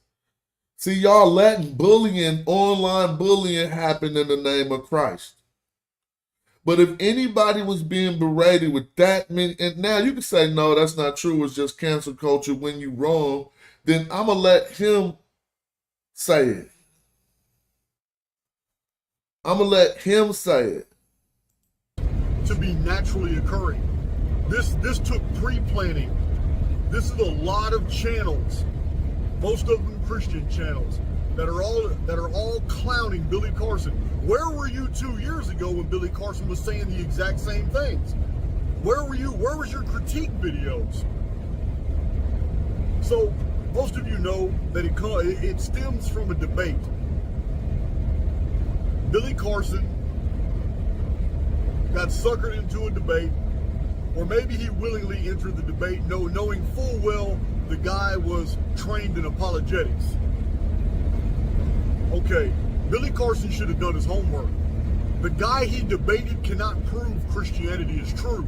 The guy he debated is a graduate of Wesleyan Bible College. It's a pretty prestigious Bible college, but all it does is churn out a bunch of brainwashed individuals who are pre-programmed to believe in a certain paradigm. This dude is on point. Okay? And how do we be so different in society and we understand the same shit exactly the same? He breaking down how they masquerading like beating Billy proves the authenticity of Christianity. Listen. This is what they're trained to believe. They are not critical thinkers. Wess Huff is not a critical thinker. This man is trained like anybody else coming out of a seminary. The debate with Billy Carson in no way proves Christianity accurate. What it does is prove that Billy Carson has absolutely no idea what he's talking about concerning these early Christian documents. He doesn't know what an interpolation is. He doesn't understand that a lot of these Christian, especially Catholic monks, have rewritten and forged older text, created new text out of ex nihilo, and that scholars pretty much understand which Christian texts are fake, interpolated, redacted, and which ones are genuinely from the second century and the 3rd century AD. So what Wess Huff did was correct Billy Carson and make him look like an idiot. And that's not hard to do. It's not hard to do. But what Wess Huff did not do was prove in any way that Christianity is based off real, legitimate historical incidents. Nor did Wess Huff make a case for that. But all of a sudden, I've warned you guys, I've been warning you in predictions videos for 4 years. I've been warning you guys that social media is going to be taken over by the Christian right. And we just saw what kind of power they have. About 20 different channels, probably networking together, just informed millions of people, when you add them all up together, about this debate. And these Christian commentary podcasters painted this whole scenario as if Billy Carson's wrong. Billy Carson is not wrong at all that Christianity is based off forged text, that Christianity, there's no history attached to this, that these are traditional, they're made up. Billy Carson's not wrong about that. The problem is that Billy Carson's not trained to deal with somebody who is trained in apologetics. So I stepped up to the plate and I did a public email to Wess Huff explaining that, hey man, I would appreciate if you come onto my channel and educate us on the first 2 centuries of the Christian religion. And I explained to Mr. Huff that I'm not Billy Carson. I'm not going to make those mistakes. And I know my material very, very well. And I put the challenge forth to the All right, community. so now you can watch the rest of this video to see all that, but he made the same case I was making. Because the way that you can check game is Billy Carson didn't make up none of them claims. Right? Like, he's not the first person you heard say it. And them claims is all over the internet. So let's just break it. We know how society works. Why the focus on debunking him over any other person on YouTube? Saying obvious, right? It's obvious. So we have to say the obvious.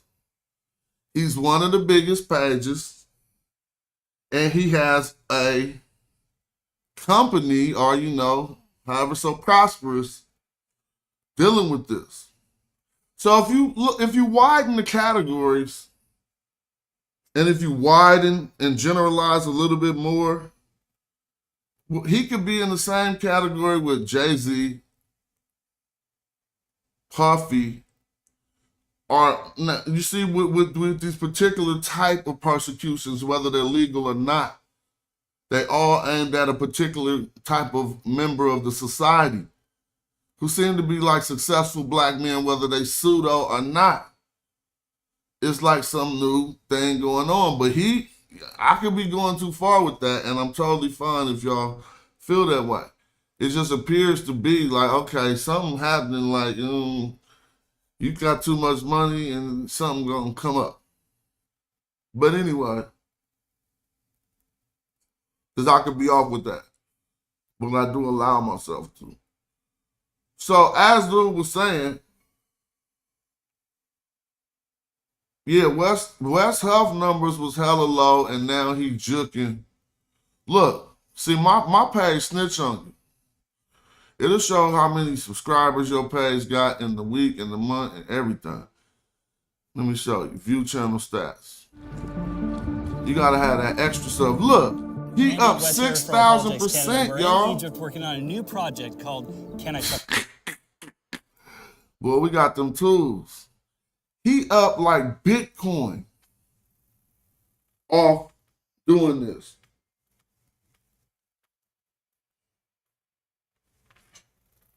$6,893% more views this week. No, what is this? Yeah, that's the month, this month, right? He got 500% more videos published than normal. And subscribers, 17,000% more compared to the previous month. 17,000% more subscribers in this month. So let's talk about social currency, because that's what debates do. They give us ways to exchange social currency. I'm not mad that he understands that. All right, let's talk about this. People don't be understanding the internet. An account is an account. See, the only accounts you think about money be the accounts that are bank accounts. Stop thinking that way. Yo, YouTube account's supposed to have money in it too. See, people gotta peep game. Your Twitter account should have money in it too. These are all accounts. You think I'm wrong? Which one of those accounts would not allow you to have money in it? Well, then you're choosing not to put money in those certain accounts. Now, if we talk about my concept, and it's expanded beyond me because other people understand this, but I thought of this off Negro intuition. It wasn't no book I went through. And it's a concept of social currency. But not the not worked out concept of social currency. I got it all the way worked out. So if your accounts are just like deposit accounts that can have income and withdrawals, what is the trade monetary that turns into currency inside of these online platforms? This is how you understand getting money off the internet too. Well, it starts with followers. So if my Twitter account, if I'm doing this right, and I'm looking at my followers as social currency, say I got 20,000 Instagram, right? I got 20,000 followers, which is basically in that account. I'm just going to calling that unrealized gains in a sense. Because you don't get nothing from that until you monetize your page properly, right? Now, certain people know you could go through the struggle of building up your pages, but there's ways to force transactions, right? To force transactions inside of this space. I'm not talking about stocks. I'm talking completely about a concept that I'm trying to develop for us to understand social currency. Meaning, if you look at followers like a currency, right, which can can be eventually realized and turned into real monetary money, how did that process happen? Well, it's a simple process, because if your followers absorb your content, then you get paid out by the agency that you holding the account with. So if you got a YouTube account and your subscribers, which is, they follow, if they watch your videos, they're generating income, real physical income. So imagine if what you spit, like what I be spitting, Kemet, if you start to look at this like a business, talking about Kemet, it don't even put you in the ballpark really for fast growth, for a fast growing page, because that topic is far away from current events and things that people look for trending topics. So then, just like me, Wess Huff, talking about biblical texts that aren't, that are forgeries and stuff, if that's your specialty, there's really no economic playing field for social currency exchange, but inside of your little subculture of Christian to Christian who might be watching your pages, interested in that, just like my limited amount of people who watch the type of content I provide. That's the only, playing field you got. So then what can you do? Well, easy enough for West. Rappers know it like this. Battle somebody with more social currency always increases your social currency. Right? Think about it. I'm just breaking shit down so people can peep game. This is the games people been playing with the internet, and ain't nobody gave no thought to it or wrote no book to it. But this is what it is. So rappers figured out, okay, if I beef was a way to make a transaction of followers, right? And you're going to start, it's going to happen.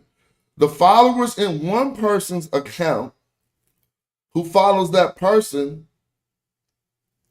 by mistake or by whatever, by coding or whatever, they follow the enemy of whoever they're following.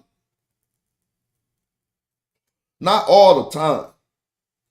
But think about Wess Huff and Billy Carson. This is why Wess Huff pages is going up. Not because you got to think about this. Because half of the people who watch your show don't like you and they want to see you debunked. So if you say, okay, in hip hop, if I battle a rapper, say you diss a big ass rapper and your diss is good, you automatically get some followers. Well, let's take it into scholarship. This is the same thing happening here. Okay, I'm not saying that's the only intent, but this is the part we should notice. If Wess Huff can make an arrangement under whatever pretext, and in order to mount his apologetics for Christianity against Billy Carson, who has a lot of social currency, if he can do anything that looks close to prevailing in the discourse, it will start the transaction of some of Billy's followers completely, particularly the ones who follow him waiting to debunk him, rolling into Wes's account. Then that's still unrealized gains, because those people who came into your account ain't clicked to start watching your videos yet. But if you look at this, if you get this much influx in 1 month, you damn near getting paid now by all of these people for doing what you did in making that move. So now, if you want to talk about business, I'm not saying is it a good thing or a bad thing. I'm just looking at what is going on. Right? And how, oh, you think this ain't a monetary move for Wess Huff too? You tripping.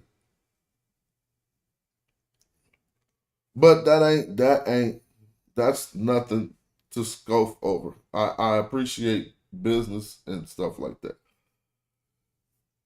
So how do we go further? When somebody with a lot of social currency on whatever platform, a lot of followers and stuff, start to lose that following and their viewership start going down. They start reflecting unrealized losses that realize themselves really quick. Because if your YouTube checks start going down, it's an issue. So not to overanalyze that, but just to peak game, you got to be like, yeah, somebody check going up into the thousands, high thousands over this if you're getting 17,000% more subscribers than you got last month. But before I start talking about that, the guy was making some very good points. Challenge. You can call me onto your platform. What's going on behind? And I want to know how many of y'all agree with that. That is, it looks a little bit more than just like the standard stuff. What about Wess Huff and everybody celebrating as if he proved Christianity, when indeed all he really did was just debunk some sources that he was trying to use, that West, your brother was trying to use. Billy Carson.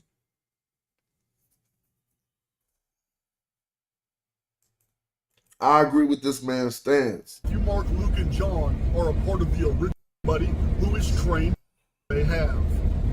And that's not hard to do. It's not hard to do. But what Wess Huff did not do was prove in any way that Christianity is based off real, legitimate, historical incidents. Nor did Wess Huff make a case for that.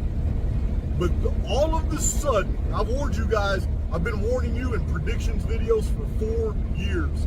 I've been warning you guys that social media is going to be taken over by the Christian right. And we just saw what kind of power they have. About 20 different channels, probably networking together, just informed millions of people, when you add them all up together, about this debate. And these Christian commentary podcasters painted this whole scenario as if Billy Carson's wrong. Billy Carson is not wrong at all. All right, hold on. Is based off 4. He talking about on that one subject. Billy Carson is wrong about a lot of things. Now, ultimately, he's saying Billy Carson isn't wrong. I'll let him say it. Text that Christianity, there's no history attached to this, that these are traditional, they're made up. Billy Carson's not wrong about that. The problem is that Billy Carson's not trained to deal with somebody who is trained in apologetics. So I stepped up to the plate and I did a public email to Wess Huff. All right, so yeah, and you can watch the rest of his video. He's saying basically he got at Wess Huff like, let's talk. Right? And that's cool. I don't know. They fed me. Yeah, he wrong about a lot of stuff. All of that stuff. I feel sorry for Cat Williams. Let's see.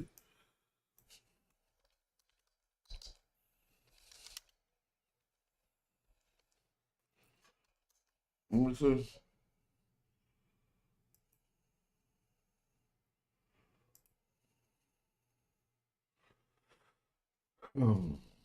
You won't believe what Cat Williams just revealed. Let's dive in and uncover what Cat has to share. Holy sh**. Is this weed talk, Joseph? No, this is so legit. Cat Williams makes a compelling argument about the It's about where to go to. But pivotal centers of I gotta skip through it because they're gonna tag me. Education and knowledge transmission. Where to go to get. We just want to hear Cat. Start finding out. You were to read like thousands of books about people that knew a bunch of like you start finding out that it's not really about knowing anything, it's about where to go to get the information. So like when we look at all the ruins all around the world, like we're not seeing ruins of colleges and universities and all of that.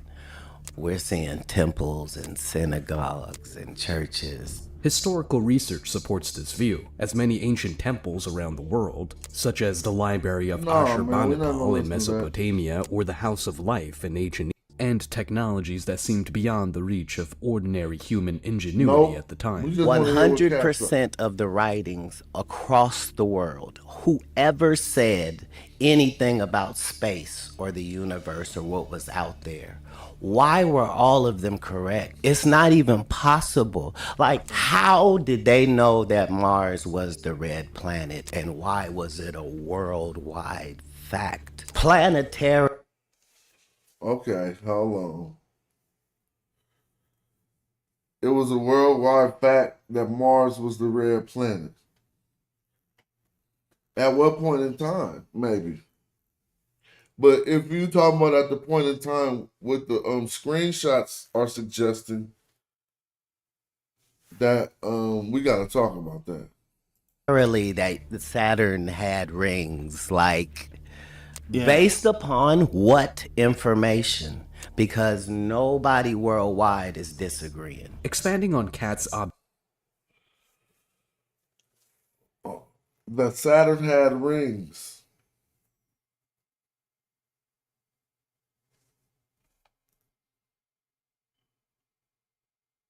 Show me the ancient, I'm not asking. I just want to see. I'm not, show me the ancient. If you're looking at that ring around that thing on that Sumerian thing or whatever, Akkadian thing we was just looking at, I don't know, but let's hear more. Bolstered by the uncanny alignment of ancient knowledge with modern scientific findings. Let's get back to Cat Williams and try to understand where he wants to take us. Even Tesla says that this is where he came to get the information. But if you follow that information pathway, it leads you to this character called Thoth. And the emerald tablets of Thoth are literally mind-changing and mind-blowing.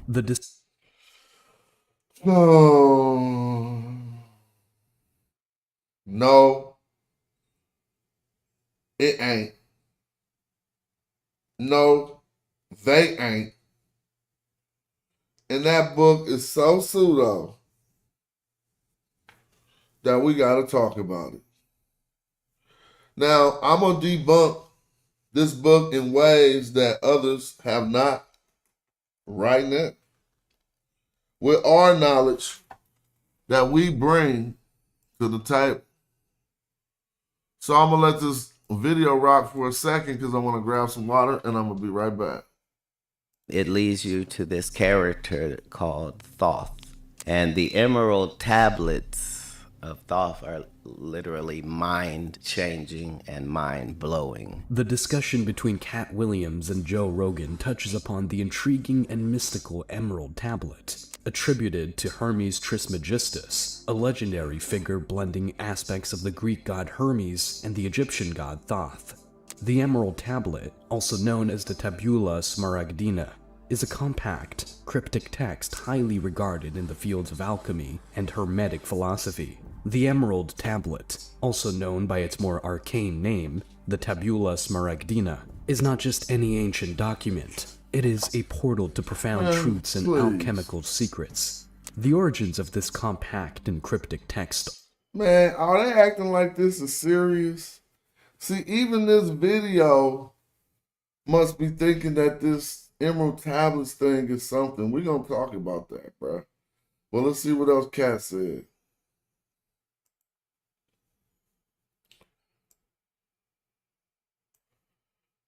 For those drawn to the occult and the mystical, the Emerald Tablet is a cipher waiting to be unraveled, promising profound insights and perhaps enlightenment. It's given in first person, and that's not possible. The things that are being said are impossible. Enough time has passed, though, that it's not like that. He literally says, hey, there's a spaceship on Earth, and this is where it is. Ever wondered what that necklace Cat Williams was wearing and all those Do you hear this? It literally says there's a spaceship waiting. So let's talk about it. of ancient lore and forgotten technologies. This is that thing that you see that all the Anunnaki guys that have that look like a wristwatch, and they always have it, and you're always trying to see. Why they not putting up a picture of it? What I want to see it. that Yeah, is. what is that? It is a time, it's a compass. It's a time-keeping compass. Uh-oh. It is a time. It is a compass. I gotta come on the screen. So, a time-keeping compass. It's a watch. A time-keeping compass. So you know the direction you go in. You know the north. Oh man, bro. Yeah, can someone explain a timekeeping compass to me? As Cat Williams and Joe Rogan peel back the layers of ancient mysteries, we are drawn further into the enigmatic world of the Anunnaki and their astonishing technologies. And if you look at the pyramids. No people? No. Who built them? No people built the pyramids. Mysteries of the pyramids of Egypt. Watch what Cat has to say next. It will make you wonder. No people built the pyramids. No people? No. Who built them? No people built the pyramids. And if you look around the world, you see certain telltale things that let you know that advanced machinery was in usage. Damn. The way he's saying it don't seem like there's no convincing Cat that what he's saying ain't true. This whole thing where slaves are stronger people is a fallacy. We like to believe that slaves are stronger. What that got to do with it? Whether that's true or not, huh? Slaves are weaker because they don't eat the right food and they live a terrible life. Cat Williams' claim that so people in jail eat the right food.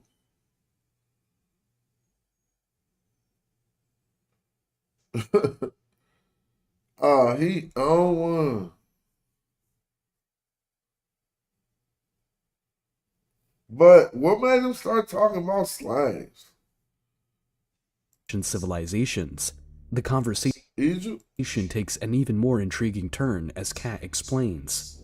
We've been led to believe that this is how much they worshipped their dead bodies. But the evidence doesn't show any of that. Like when you see inside when they have those intricate carvings and paintings and stuff in gold and stuff, you have to remember this is in a windowless room, folks. There's no candle soot. There's no this. It's. Huh?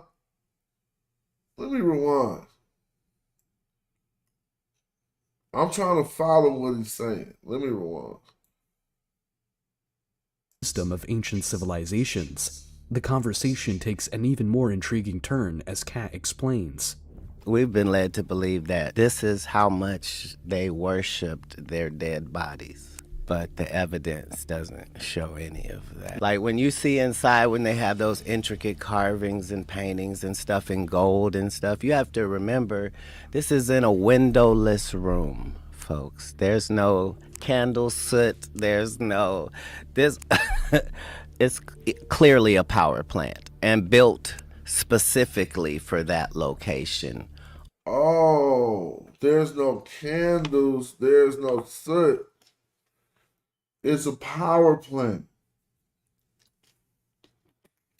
But it ain't no candles in there, ain't no soot on hella shit.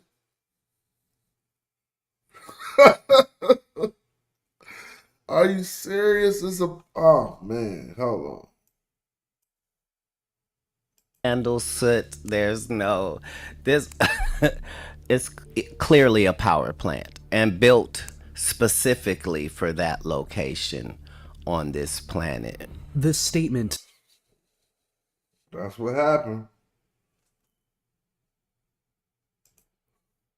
Watch your teachers. tantalizing alternative.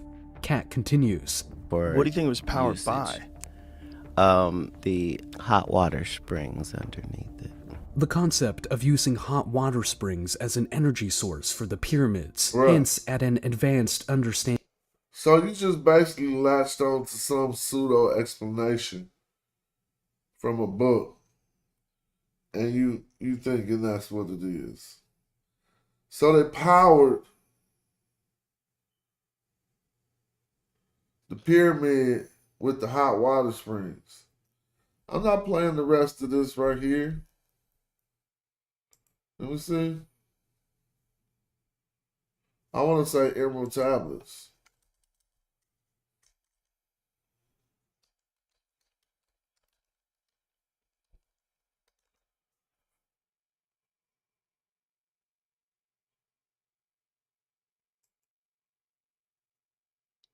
Can't be playing hella Joe Rogan shit. Medieval Arabic. So this is what we was watching, right? Or a different one. Sources, the oldest of which dates to the late 8th or early 9th century. It was translated into Latin several times in the 12th and 13th centuries. Numerous interpretations and commentaries followed. So what does it say, though? The Egyptian god Thoth. Okay, it says beginning in the 2nd century BC onwards, Greek texts attributed to Hermes and Thoth are heaven-day medical, mystical, philosophical writings. Holy shit. Is this weed talk, Joseph? No, this is so legit. So legit, my man. So this dude was probably an alien. Dude, first of all, there are no probablys. Yeah. That's the benefit once you hear it or read it. Are you serious? Man, you could go listen to this right on YouTube. It's a bunch of nonsense. But let's talk about it in ways that others ain't talking about it. Yes, there are 2 texts called the Emerald Tablets, and cats getting confused. You could just watch a book on that, a video on that. But what they keep talking about, the Emerald Tablets of Thoth,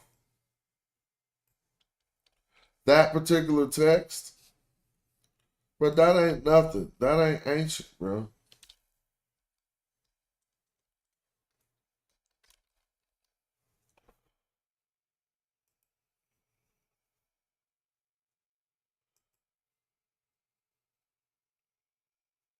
See, this say Emerald Tablet. So that's funny. Because you gotta, now that say the Emerald Tablet. Now this is the one that they say, notice this, though attributed to the legendary Hellenistic figure Hermes Trismegistus, the text on the Emerald Tablets, singular, first appear in a number of earlier medieval Arabic sources. But look, it says right here, not to be confused with the Emerald Tablets of Thoth the Atlantean, 1930. Dude, y'all gonna be laughing at the end of this video.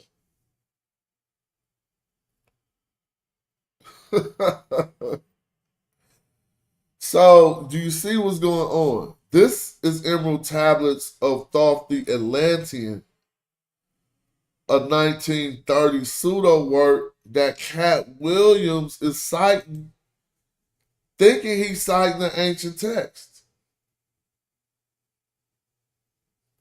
Now let's talk about the other one, the Emerald Tablet, right?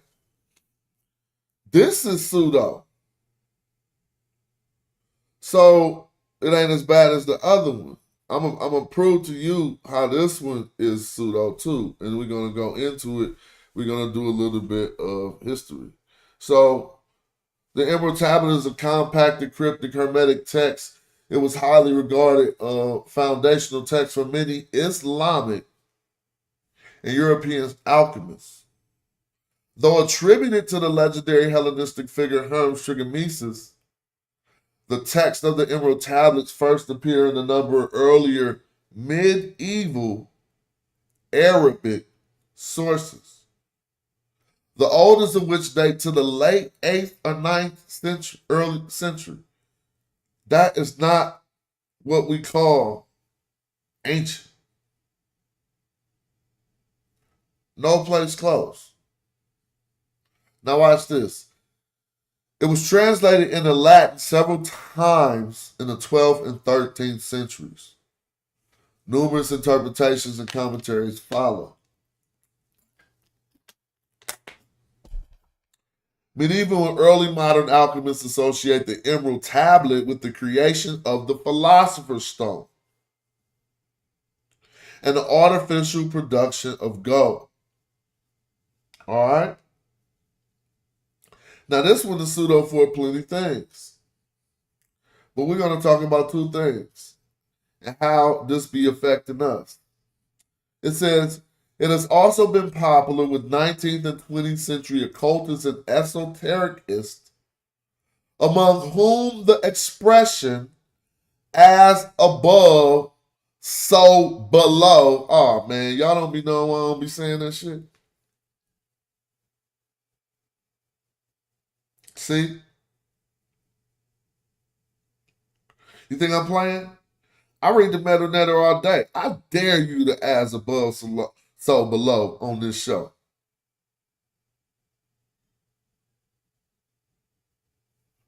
I'm going to say where that's at. Now you know where that's at. Coming out of, now let's talk about it. They'll teach you here, but I want to talk about it just a little bit. It says it was translated into Latin several times in the 12th and 13th centuries. But where did the Arabic sources get it from? Well, we could tell. Half their characters is Greek.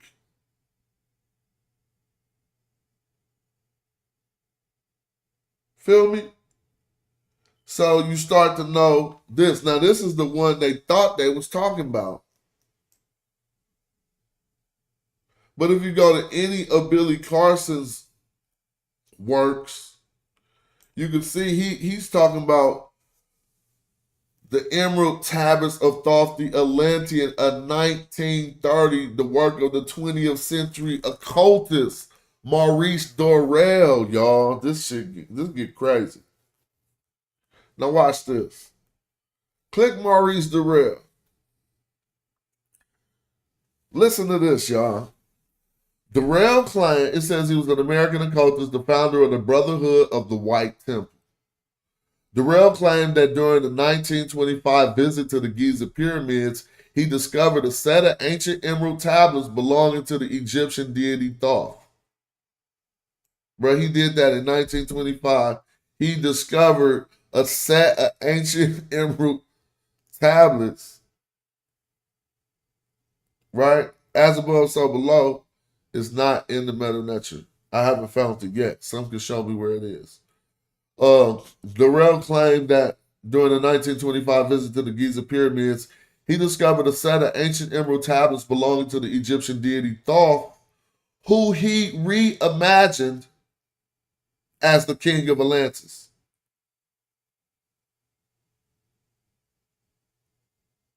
You see that? He did that. Dorel then claimed to have translated the text, which he published as the Emerald Tablets of Thoth the Atlantean. Cat Williams. Not to be confused with the medieval Hermetic text called the Emerald Tablet. Both of them medieval ain't ancient. They would have said ancient. They said medieval. Like, come on, dog. That ain't ancient. Now, this is going to get worse. You really ain't going to like to hear this. In around 1930, Maurice Dorel formed the Brotherhood of the White Temple in Denver, having been involved in theosophy. He says, he claimed that in 1931 in Los Angeles, he met two Atlanteans. Do I need to highlight that so you can see it with your own eyes? Your source, see, if I got to talk to Bill, it would have looked dumb crazy. It would look way worse than Wess Huff when I showed him that his source said he met two Atlanteans in Los Angeles that took him to a cavern under Mount Shasta. Do y'all believe this? This is why some people don't show sources. I'm going to put this big on the screen so you can enjoy it.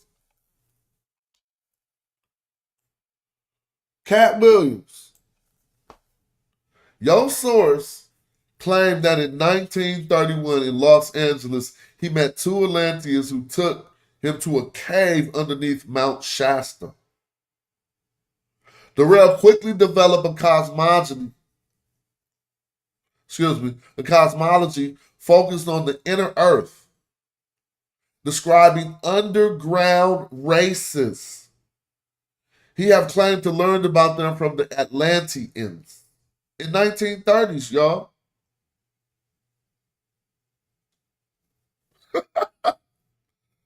God. So some Atlanteans was out here in the 1930s. Well, maybe they're out here still. He met him in Los Angeles. Was he in Watts? Did they go to Compton? Was they in? Oh, no, this is 1930. Yeah, did they go to Compton? He combines these all into a theory that in the second half of the 20th century, the serpent race would ally with the Antichrist. This is your source.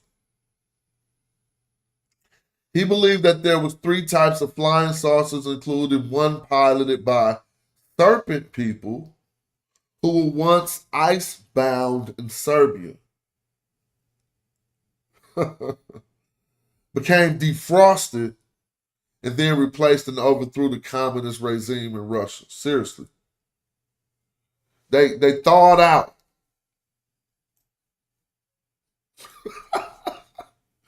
Your source said some serpent people was icebound in Serbia and they thawed out. And then they replaced and overthrew the communist regime in Russia, bruh. Oh, man. See, I be hoping some of our, like you like to talk about stuff like this, they definitely need to start watching our shows. Because you got some real stuff you can talk about. Now, I don't know how far 19 Keys went in endorsing this right here, but he done got caught up in the Billy Carson wave, trying to ride that wave too. Where he at right now?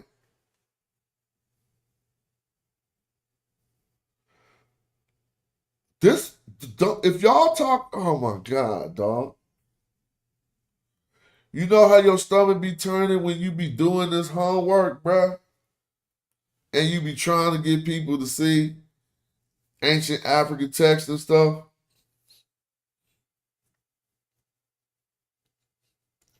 And then people get 1 million views for this. The Emerald Tablets of Thoth, the Atlantean. It is a 1930s pseudo-historical book written by the cult leader Maurice Durrell, influenced by ancient Egyptian texts and Lovecraftian stories about part reptilian civilizations emerging from ancient Egypt like ruins. It deals with Atlantis, a race of serpent-headed men, alchemy, and a variety of other topics. Remember, Cat Williams was like, if you read it, it's just the knowledge, it's the knowledge that's going to take you to the, it's the knowledge. We just looked into the author, and we looked at the other copy of the Emerald Tablets. But if you start to analyze the text of the Emerald Tablets, I'm talking about this pseudo work that they're dealing with, 1930s. It really ain't no need to do it. But if you look at it, it's certain, like they say Kim for Egypt. And I've heard them try to take that and then use some of the information we talking about, what have you, and mess it all up. But you can go to the oldest, or you can go to the Emerald Tablet, right?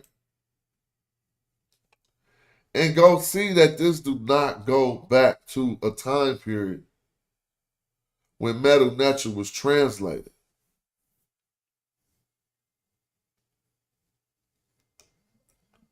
Right? And this is Isaac Newton doing work on this so-called occultist Emerald Tablet that came out of Arabic translations of former Greek works. But how do we know that? We should know that now by how much people knew about Egypt at the time, and then we could read it and see, oh, okay, this was about then. But it says right here, Arabic versions. The Emerald Tablet has been found in various Arabic works in different versions. The oldest versions are found in an appendix in a treaty believed to have been composed in the 9th century, known as the Book of Secret Creation. Kitab Sir al-Halak Halika or whatever. This text itself is a translation of Apollonius of Tyana under the Arabic name Paulinus. Okay? Now listen. Although no Greek manuscript has been found, it is plausible that an original Greek text existed. So you giving people ancient Egyptian knowledge, so quote, you think that when you look at anything scholastic about it, nothing links back to ancient Egypt.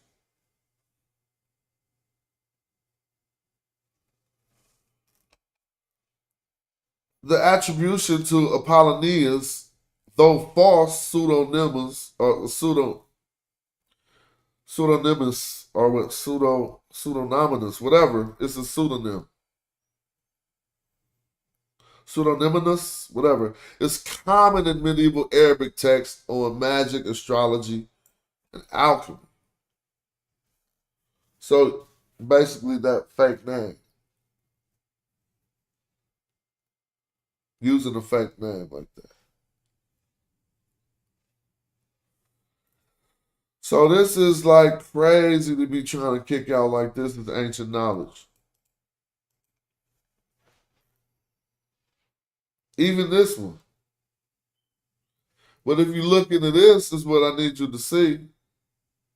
I ain't going to read all of this. I'll come down and show you something. All right.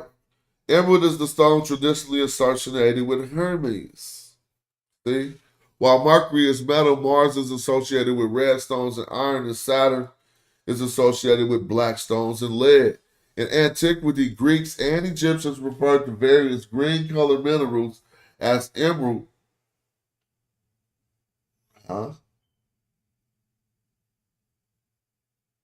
As emerald. So ancient Egyptians said emerald.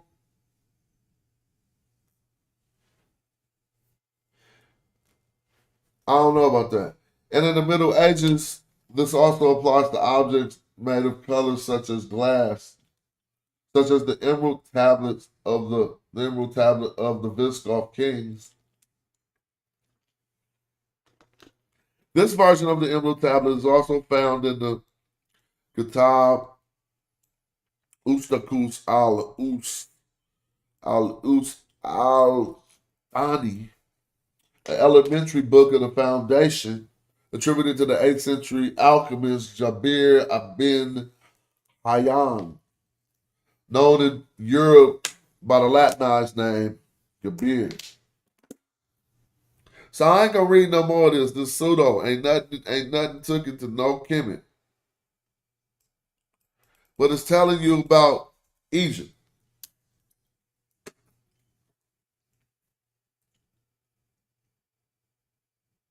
This is bad.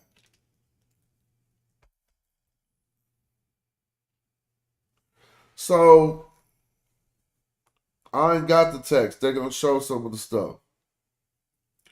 When you start to read it, they telling you right here. I mean, they'll just tell you can just read it. It's all like it's nothing, has nothing, anything to do with Egypt. No, but this is not an Egyptian text. It don't go back that far. Hermes Trichomesis is Greek. Let's see. A Greek, I mean, he's synchronized with the Greek god Hermes and the Egyptian god Thoth. So when you hear that Thoth word, you gotta think Greek. Because that wasn't no Thoth. How would they know these terms at these times if the Medu Neter wasn't translated? And this is what reveals how pseudo it is. Where they get Thoth from? See? Somebody told them Thoth and never said Dehudi or nothing like that. He didn't want to say Dehudi because he wasn't giving them bars. It could be attributed to the works of who? Y'all know who I'm about to say. The works of Manetho.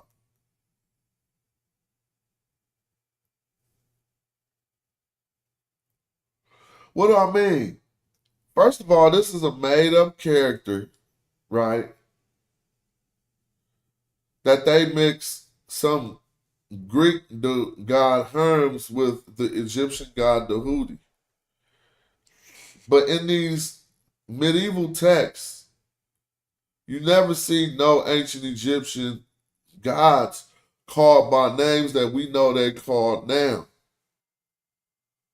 They call them by names that Greeks called them, and the Greeks didn't even know what the real name was. How is that proven? Because we know, well, you got to think about this time period, right?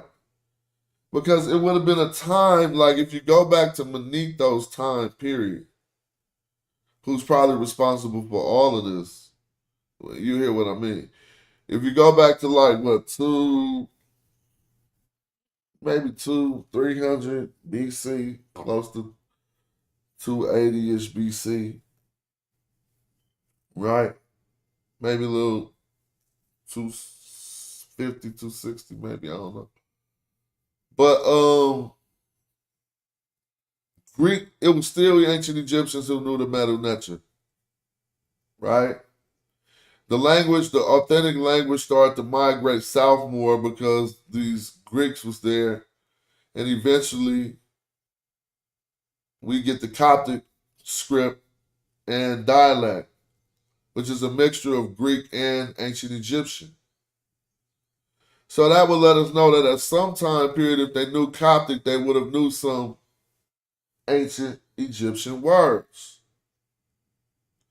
But if you think about the outlaw of the ancient Egyptian script happening by the Romans in maybe the last ancient Egyptian inscription goes up in 394 AD at the Temple of Philae, right?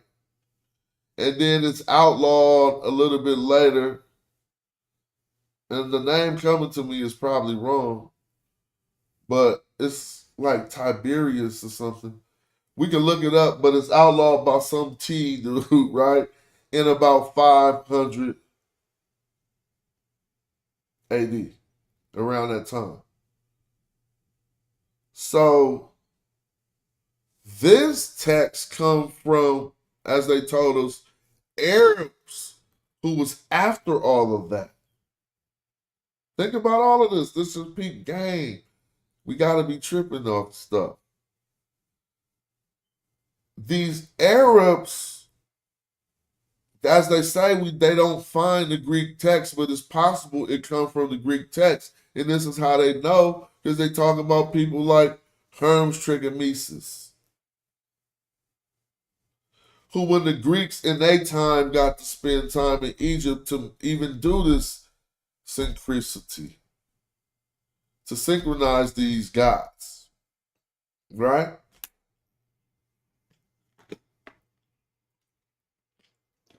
So then by time this text, the pseudo text we talking about, the oldest one gets written,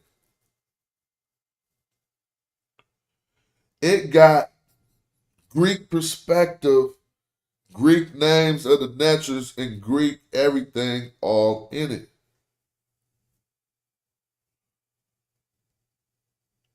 Think about it. Coming out of what was their house called? The House of Wisdom. Something like that. Right? And so this is why when you go into a text like this and thinking you're giving somebody some ancient Egyptian stuff, and now we're about to talk about it. They couldn't read the Metanetta, remember? And who was all of the Greek predecessors who lived far before these people who could inject and affect these texts, particularly going back to like the time of Plato, who said a lot of stuff about Atlantis? Right? Plato did not say he got that from no Egyptian priest. I heard this guy, Rod Hayes, say that last night on Sonetta Show. He didn't say he got that from, he said he got it from Salome. Right? Ain't that his name? Yes. The older sage before Plato, who has supposedly heard these stories. So, if we contextualize things, what did you thought that the Greeks really didn't call Egypt into a later period? You can probably find them calling it Egypt in an earlier period. You can find it in a early, I'm thinking about it, so let me rephrase what I'm saying about that. Well, I will say you can look into Plutarch's work, maybe, even though I'm not giving them like Greek like that. I'm just looking at people who spoke in that language in this time and who wrote in that language. And when he talked about Egypt, he called it Kemet. Right? He called it Kemet. Even though we know that the name of Egypt wasn't Kim necessarily to the people in the time periods when they was coming up with these emerald tablets, we know about Abrahamic tradition that places a Kim term in those areas, but they would be calling it Mizraim, right, or something like that, right? I don't know. Oh no, I'm not talking about the Greeks. I'm talking about the Arabics or whatever. I said the Arabics, bro. The Arabic-speaking people who would have been administering this text are getting it translated from the Greek. In the second text that probably was drawn from the first text, the one that's a good one. The one that Billy Carson referenced, they call Egypt Kim. In the real pseudo text. But it's probably stemming from Kemia. And if we look at the use of the term Kim in that text, we learn that, we got a problem here. A big problem. So let's talk about it. Give me a second.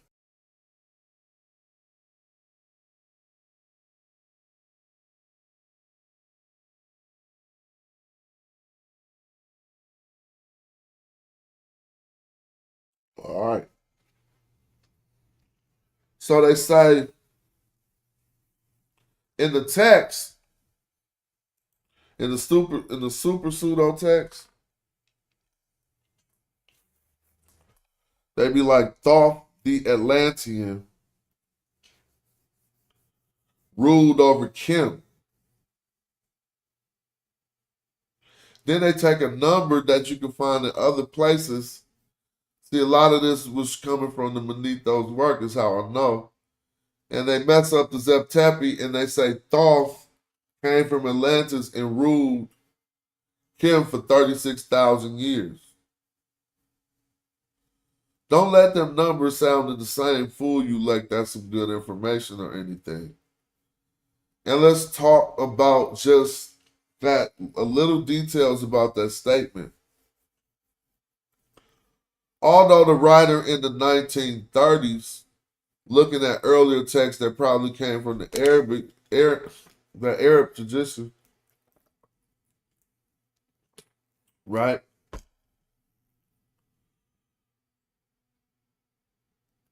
They said Thoth ruled over Kim. But now you can start to look at that because, again, it's not a big deal but in the inception of Egypt, we find no, or whatever, we find no text saying this place is called Kim. And if you start to trace back, well, where would they even get this term Kim to be, if in the pseudo work, right, to be talking about Egypt? Then you start to see how things just fall all apart. It lead right back to this Arabic versions, and particularly who they translated it from. The Greeks did have a term they called Egypt, Baket or whatever, but they I can also show in text where they called it Chemia. Chemia, right? And so if it was an ancient text written by Thoth the Atlantean, I would want you to know that exactly they're on that Kim Ham right there. See, Black Gold? And so they're going to problem. Because if it was an ancient text, no ancient Egyptian, we got evidence that no ancient Egyptian would have had any chance to know about any of that. It don't even make sense because the entire area was never called Kim like that. You can find in the late period certain times where you just say Kim and got the 049 and don't say Kemet. But in the inception of the country, Kemet wasn't there. Kemet wasn't even all of Egypt, and Tahuti would have knew that. Right? They didn't start calling it Kim to the 12th dynasty. Kemet. So that would probably mean, oh, well, the ancient Egyptians probably didn't find these ancient texts until the 12th dynasty because Tahuti, he wrote them 36,000 years ago. That's when we start having big problems. So not only did you just see that, you shouldn't even argue this text to the point I'm arguing it, because we already seen it's clearly pseudo. Some dude who said he met Atlanteans in LA is Cat Williams, Billy Carson, 19 Keys, and a few other people's source. And that's crazy.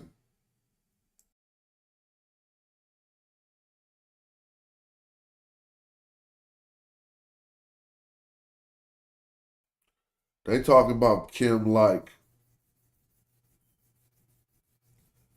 the Bible.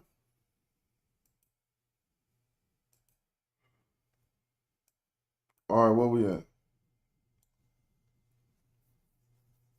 I'm gonna open up the Zoom. See if I can take a break. Let's get the show popping. Let's have a talk show workshop. Who want to debate about Black Egypt? Have y'all found the Egyptologist the Wess Huff me yet? Nope. I mean, it's so much I don't know about Egyptology, but I don't really talk about those parts.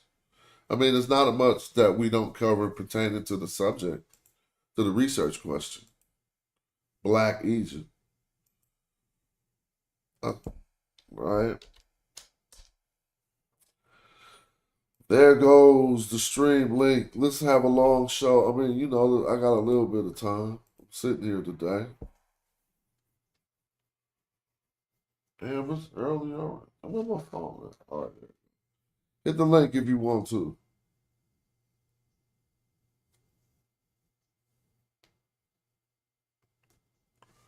There go Joey. Shout out to Joey for hitting the link.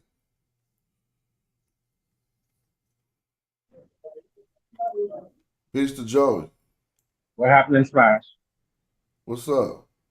You know where the ancestors really do be moving sometimes, you know. 'Cause I was just giving thought to something something that connects to what you were saying just now. Like the Memphite theology, right? You spoke about that before. And you said Shabaka, and it says in the text Shabaka found an ancient Egyptian text. And he rewrote the Egyptian text, right? Correct?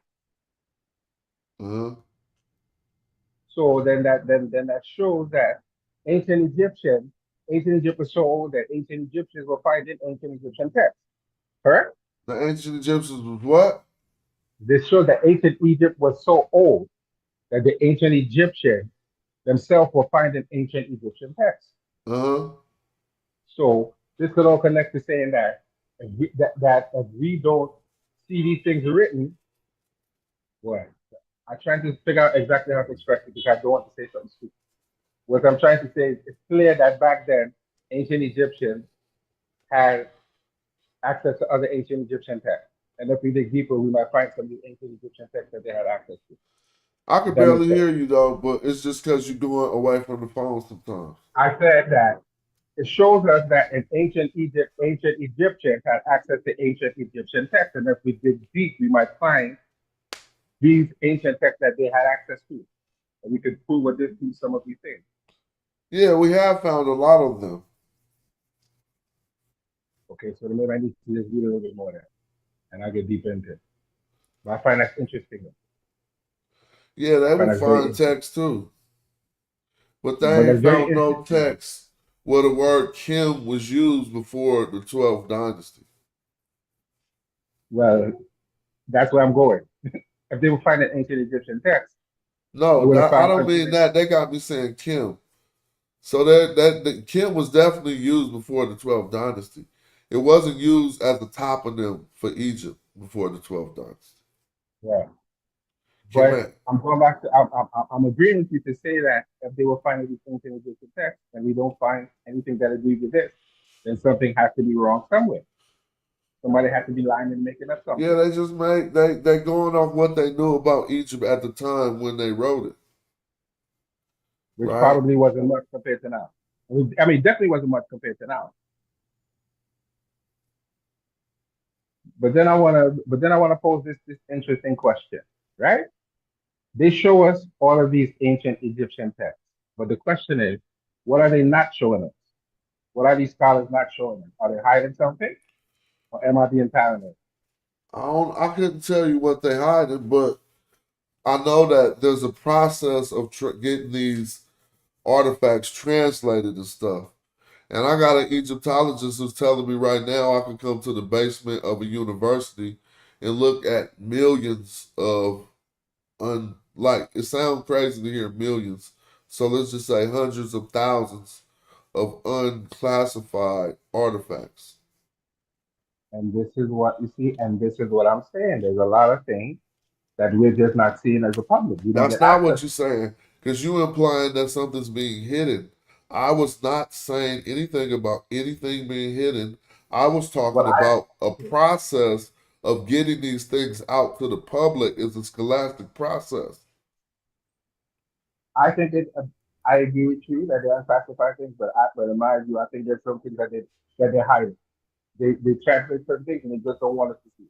That's my viewpoint, and I'm not going to back off of that. I think that there's something. You gotta have some proof to that. It can't just be a suspicion. But how could you have some proof to something that somebody's hiding if you Well, don't got it? I mean, it's not proof. I'm just throwing it out there as a statement. I'm not. I'm not saying But I'm backing it up. what's being hidden?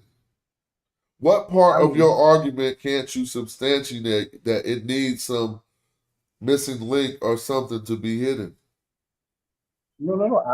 I'm just saying based on history and based on how these things work. There's a lot of things that the public just doesn't see. Maybe hidden is the wrong word. Maybe I'm using the Yeah, wrong I'm word. not trying to nitpick, and I don't disagree with you.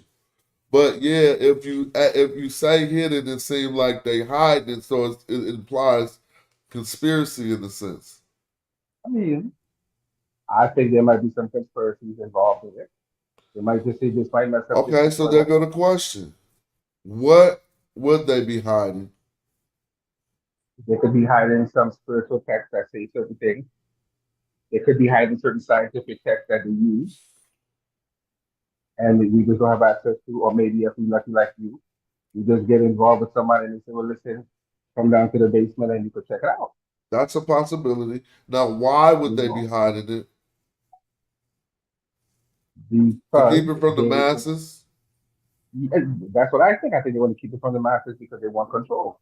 Like, for example, if you go into the Vatican, there's certainly documents that you'll see that you can see that the public doesn't have access to. So those general conspiratorial theories apply to too many different things.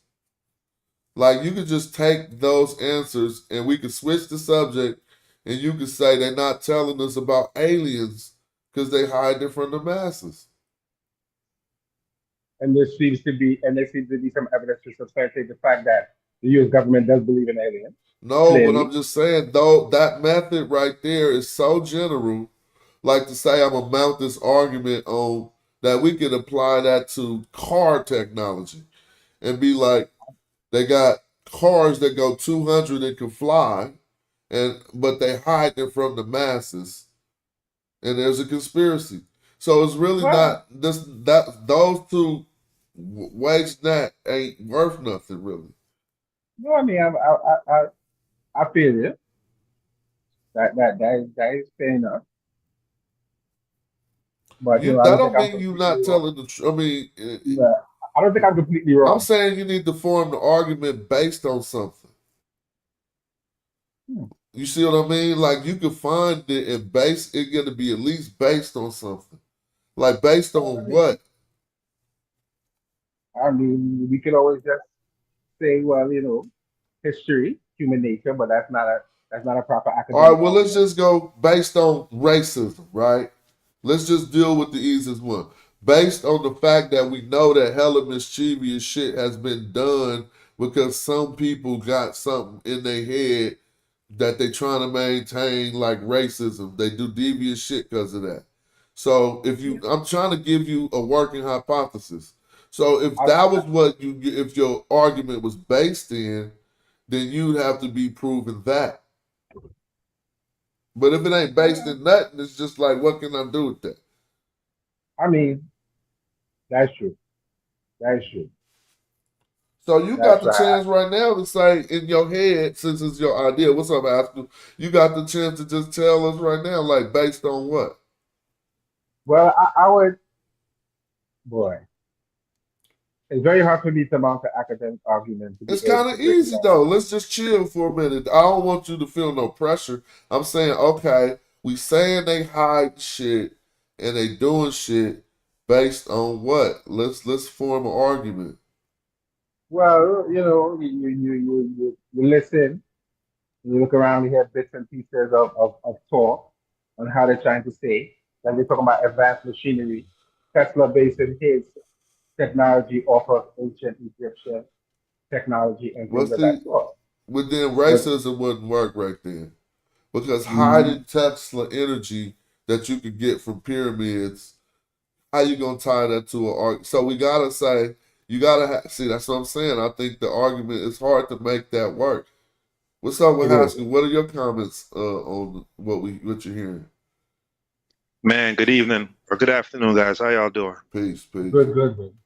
Yeah, I had pulled up, man, because I just had a thought. I wanted to ask you a question, Smash.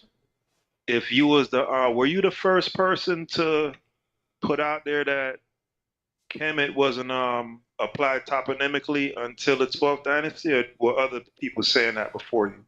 Definitely people said it before me because I got it out of scholastic books. But as far as our community, I even think certain people have talked about that. I don't want to say that's something I put out. But because I heard Dr. Mario Beatty talk about it, and maybe even in the discourses between Netaneb, Asar Imhotep, Ujahu, and Reggie, that information had to have come out. I was not in the community for about 2 or 3 years doing some hip hop stuff, and I wasn't paying no attention. When I came back, they already was talking about the majority of that stuff. Okay. Because that's, for me kind of watching or observing these discussions from the outside looking in for probably close to a decade now, prior to you coming in and when they had that conference, the Kemet trial and all of that stuff, that information really it just tied everything together. It answered so many questions because like the people who were detractors of the idea that those ancient people identified as Black, right? The big counter argument was that if everyone in essence was quote unquote Black, then why would they use that as a national identity? It didn't make any sense. But when I found out about the whole Kemet thing and it coming about in the 12th dynasty, exactly, and it coming about specifically because of the encroachments, the further and further encroachments that were being made by Asiatic outsiders coming in the country, then it all makes sense. Because I was rocking with Wu Jiaodong when they would say that. Yeah. Because it made all the sense in the world. I'm like, yeah, well, if everybody in the country is Black, why would that make, you feel me? Yeah. So for me, that was major. So the reason why I was asking you if that was your shit, because if it was, then your name supposed to be in the marquee. Well, we gave a lot of contributions to that argument. I couldn't claim that one. But if you look at Dr. Mario Beatty's reply to Asar Imhotep at the ASCAP conference, he clearly stated that it arose out of the 12th dynasty, out of everything that you just said. But he said it was a geopolitical need to establish boundaries, again, as you got these encroachment of these other people, and I could say other color or, whatever, but these other people who came in, and we can even find this, remnants of this in other texts of the same time period. Mentuhotep II said on a stela, people are of the same skin. And so we try to analyze, what did he mean by that? Was he saying people wore the same animal hide, and if they got the same animal hide, they are a people group? Or was he really addressing things in a way that it appears he was addressing them? Because the term they use for skin can be translated as skin color. So then he will be saying a people are of the same skin color. Now this would be the same Mentuhotep who helped usher the term Kemet into existence. With his unification, we get 3 terms. We get Kemet, we get Kush, and no, maybe just those 2. I'll limit it to, we get Kemet and we get Kush, right? And so we like, what happened to make them start saying this? We get Kemet as a toponym, right? Earlier than that, it would be used just to describe things that are Black. And so, it makes all the sense in the world. I wish, personally, I wish communities like this one and ours, where we have these sort of discourses, because, it ain't a lot, as far as our people go, these type of discourses ain't really, what's the word I'm looking for, popular to the masses, right? Yeah. But for me personally, like I said, being in the space now for going on a decade, I think that we got something, there's something special here, but personally, I'd like the conversations to move a lot quicker and for people to not be so, not so invested in being like the top dude, the top nigga, Yeah. Because like once you put that out, because like the argument that if they was all black, why would they identify as black? That's a solid argument. But once you put that out, that Mario Beatty divulged that info, that shit supposed to be over with. Yeah, that's really they had no response to that argument, and then Reggie added another aspect to it by showing us how they related themselves to the cows and Yeah. herds. That was. Hey, I'm gonna tell you, man. I know I've said some disparaging things about Reggie, my damn self. He ain't the best orator in the world, but he did his dollar on that one. Even though I know necessarily he ain't originate that, but he did his dollar in far as bringing that information.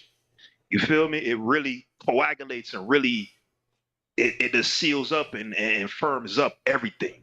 And then when I'm learning about like, because I'm getting more and more into it, I'm learning about Hatshepsut, and that she was like the first one to really be accommodating to the Asiatics and bring them in the government and all of that type of shit. And I'm just looking at it like, damn, this is the same story over and over again, from West Africa to South Africa. It's the same shit. You know what I'm saying? It's inviting motherfuckers to the cookout. Niggas want to get exotic vagina. You know what I'm saying? That's real. Hey, life is simple, man. I'm a reductionist. I'm a reductionist by heart. You feel me? No, you ain't wrong. I mean, a lot of the same things. Even getting people with your women, they would send their women to foreign kings to be trying to get them. You know what I'm saying? Like, look, if he fall for her, they gonna have a kid. Then he gonna have some love for my nation. And then Egypt was matrilineal. So it makes sense. You get some women up in there, and I was even reading this thing from Shamaka Keita that it wasn't just the royalty. It extended to the regular citizenry too. So if you was a man and you had a house and you got let's say a Hittite wife or something, and y'all have some kids, that property would transfer to her progeny, because the society was ordered in a matrilineal. And I'm like, once I put all the pieces together, I'm like, okay. Oh yeah, with stuff like that. And so they had certain texts that we find that people misuse in ancient Egypt. Because I hate to say stuff like slavery was different, but it's certain texts that you read that they try to attribute to slavery. It's one text I'll talk about where a man named, what's his name? I'm going to have to pull it up now. I'm forgetting his name. But he had to he had to basically buy his wife. Now, I'm not talking about buying your wife like a dowry in normal positions. It was his wife, and at the end of his life, he made some type of exchange to promote her to be a person who would be able to possess his home when he died. I'm going to pull the text out now. Who will be able to possess his home when he died because his brothers was going to take it. And so I think we thinking about the same text. It's called the adoption papyri. So they didn't want to call it. Yeah, they didn't want to call it slavery because they like that was already his wife. So he basically paid the governor some money or whatever and changed the status of his wife, and it really became crazy because now she went from being his wife to. It even sound weird, but to his daughter or something crazy. So since it sounded so weird, and I know I wrote on it before, I'm gonna pull it up right now because I'll be publicizing these things. So let's keep going. Rap God WordPress. All my writings is at rapgod.wordpress. Let me see. Hold up. I just want to pull that old text up. Hey, random question too, bro. What's that sample for that song? Where it's like, on and on, you gave me life. That song you got. Which one? When I be talking about On and my on, introduction song. yeah. I don't even know the sample. My man Cash Martin made that beat. I think I know what you're talking about. I can't stop listening to that shit. That shit. Oh, I'm glad you like it. That's a cold sample. You talking about the song I play every day when I started? Mm-hmm. Yeah, that's slapping. Dun, dun, dun. I be like, I'm gonna use this every day. All right, I don't think this is the document. Man, I hate when I come here and forget what I was just looking for. What we pulling up right now? The adoption papyrus. Oh yeah, thank you. Slavery. SLA. I'm gonna look at But FLABERY. isn't it true that there really was no word specifically for slave in the ancient Kemetic language? I would not know if that's true. They got words that look like they mean slavery. I could argue, and I do argue in 3 of these documents here, that those words don't necessarily mean slavery. But some people say they do. Like the word hemneter is a priest, but they try to say it means slave. But I think that they're probably getting that context from from the ancient document. Well, I did this work Like I got on the screen is exactly that, debunking what people say about the terms. It's called Concerning Slavery in Kemet. I wrote it a while ago, but it just gives some sources. For instance, Hakan papyri. Hakan was a farmer in the Middle Kingdom. He was a free man. His papyri, it says, it should say are, significant to study, to the study of slavery in Kemet. And so this is a documented account of a man rising from a bak, a servant, to a notable position in the ancient Egyptian society. So some people act like a bak was a slave, but Hakan Naked proves plenty things against that. Now here go one of his epithets, him ka, and in one instance he was the bak in per jet, or a worker of the funerary estate. And he's said to be a slave, but it established this kind of like he was a worker, because if we go down, we can show that he got a stipend. So this killed people. A cognatic papyrus establishes that him in the box does not mean a slave in the sense of chattel. Now it says receiving a modest stipend for his services. The farmer would have remained dependent on his own land he administered for the mortuary cult. And this is coming out of the text. Now we look at where Karnak, who supposedly be a slave, in the text referred to his land as my land. So which slaves do we know that own land? Right? And they say he received perpetual endowments in return for his duty. What is a perpetual endowment? Something that we definitely know that slaves don't get. But they saying That's that a residual. Exactly. He getting royalties. You feel me? Getting some bread off his land. So just using this one source, because he was called a Baku, and they try to say that means a slave. He was also called a Hemu. So I used Sakamnaki's papyri to establish a stipend for Baku and Hemu. Now, who can argue a Baku and a Hemu is a slave if we could establish they were getting paid? Now, this is what they were getting paid in. And this is a word we also find in our newest text, aku. If you take that and put it into the dictionary, they were being paid in provisions, whatever that would mean. You know what I'm saying?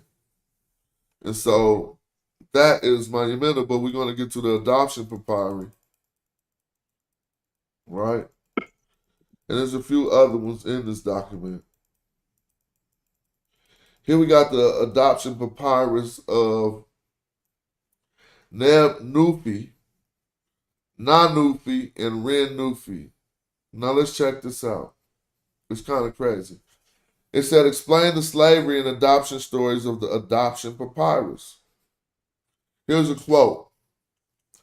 Thereupon, and this is not my translation, thereupon Neb Nufi, my husband, made a writing for me, a musician of Seth Na-Nufi, a musician, my mouth is too dry. Hold up. I need water. Yes? Is there public access? Does the public have access to this? Yeah, this is my document. Has been published on, it get hella reads. It's been published for over 10 years on rapgod.wordpress. If you Google it, Joe, it'll pop up. Yep. Just put adoption No. papyrus. No, but I was asking if I could get access to these particular writings off of this website. Yeah, I got links to it, but he just said you could Google it, right? Okay. Is that what you mean? No, what I mean is this particular writing here, right? On that website, RapGod. Well, if you go to the RapGod, this particular writing is there, and the source is linked at the bottom. Okay, no problem. Okay. Yeah. So check out the situation. This obviously is coming from the woman's perspective. So it says, thereupon Neb Nufi, my husband, made a writing for me, the musician of Seth Na-Nufi, right? So Neb Nufi is the musician of Seth Na-Nufi. And it says, Neb Nufi and Na-Nufi, we got to know those are two different people. It says, and made me a daughter of his, right? And wrote down for me all he possessed, having no son or daughter apart from myself. So he made his wife a daughter. He just said Neb Nufi, my husband. Mm-hmm. But let's see how this Neb Goofy. Well, he was doing a power move because it was his woman, right? And he was inflicted. So he said, look, I need to adopt you as a daughter. Now, the adoption in other instances is what they call slavery, but we can see how this goes on. Watch this. So it's going to say, made a daughter of his, and wrote down for me all his possessions, having no son or daughter apart from himself. So when you don't got no son or no daughter, your brother's going to take your inheritance or take everything that you had when you die. And your woman would get left out there ancient or get taken by one of your brothers or something. Right? I don't want to make that be facts, but we can talk about that. About the taking by one of your brothers, the woman. But all profit that I have made with her, now let's stop. Because the quote started here, if you notice, as if she's saying that her husband said this. All profit that I have made with her, I will bequeath to Na-Nufi, my wife. Now again, it's getting more confusing. But let's keep going. And if any of my own brothers or sisters arise to confront her at my death tomorrow, and thereafter and say, let my brothers share to me before any numerous witness, behold, I have made a bequeath to Ren Nufi, my wife. All right, now I'm like, who is his wife for real? Anyway, that this day before whom my sister. So let's just read some of this. And this is the one we want to read. We purchased, because I know y'all didn't know that it continues. But first, Neb Nufi adopted his wife to ensure that she inherit his things upon death. This would lead us to focus on the practice of adoption in ancient Egypt and how it related to slavery, as servants were often adopted, right? With the social status changing to family member from servant. So here's the issue of this. We purchased a female, this is not my translation. We purchased, okay, the female slave Denny Hury. All right. Is that an Egyptian name, Smash? Denny Hury? It don't sound like it. I don't know what. Yeah, it don't sound like it. Yeah, I don't know what that would mean. And we can look at this primary too. And she gave birth to these 3 children. Now watch how this happened. 1 male, 2 female in all 3. Shout out to King J. In all 3. It says, and I, Ren Nufi, took them and nourished them, and I brought them up. So let's listen. She bought them, right? She bought the female slave, Den Huri, and she gave birth to 3 children, 1 male and 2 female, 3 in all. And Ren Nufi took them and nourished them and brought them up, and I have reached this day with them without their doing evil towards me. But they dealt well with me, and I have no son or no daughter except them. Now let's stop. Because these would be your traditional slaves, right? I mean, she says she bought them. But in the same text, she and this is the same Ren Nufi, if you tripped off that also just got turned into the daughter of her husband in order to be able to not have to basically give these people up and stuff. This sounds kind of weird, but the analysis of it is really critical for us to understand how things was transpiring. And so it says, I have no son or daughter except them. So she considered them her son and daughter. So what about Denny Hury? Let's see. And it says, and the stable master Padiu entered my house and took Ta Amen No, their elder sister, to wife. So hold on. Somebody, the stable master, just came in and took the elder sister of the 3, I guess, the 2 female, to wife. He being related to me and being my younger brother, and I accept him for her, and he is with her to this day. Now, yeah, ain't that crazy? A lot of adoption and things going on, eh? But let's see if these are. Let's look at the slave perspective. They stopped talking about Denny Hury, right? Who had the kids. And it seemed like she said, so did Denny Hury no longer care for her own children? And then after that, it says, and I took them. Even though she said she treated them well and they had a fair relationship and all of this stuff, and one of them went and got married, we analyzing what is this? This ain't, how close is this to antebellum slavery? You feel me? What happened? What happened to Denny Hury? That's another good question that I don't think the rest of the text revealed. But this, I wrote out, I was being honest in my document, that this document established the purchase of a human being like this Denny Hury. We got to look into that. And I said, Ta Amen No, the daughter of Denny Hury, a purchased slave, was taken by the stable master Padu, who was the younger brother of Ren Nufi. It says this must be looked at carefully because Padui, the new husband of Ta Amino, is actually Renu's little brother and is now being adopted by Neb Nufi and as their son instead of retaining his natural position as Ren Nufi's little brother. So did I show where that happened?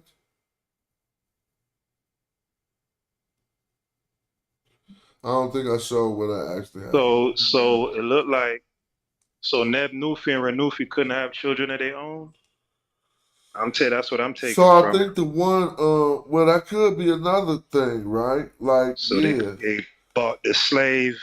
But you got to remember the transaction started because this one dude is about to, like, I think it's Neb Nufi who's about to pass away.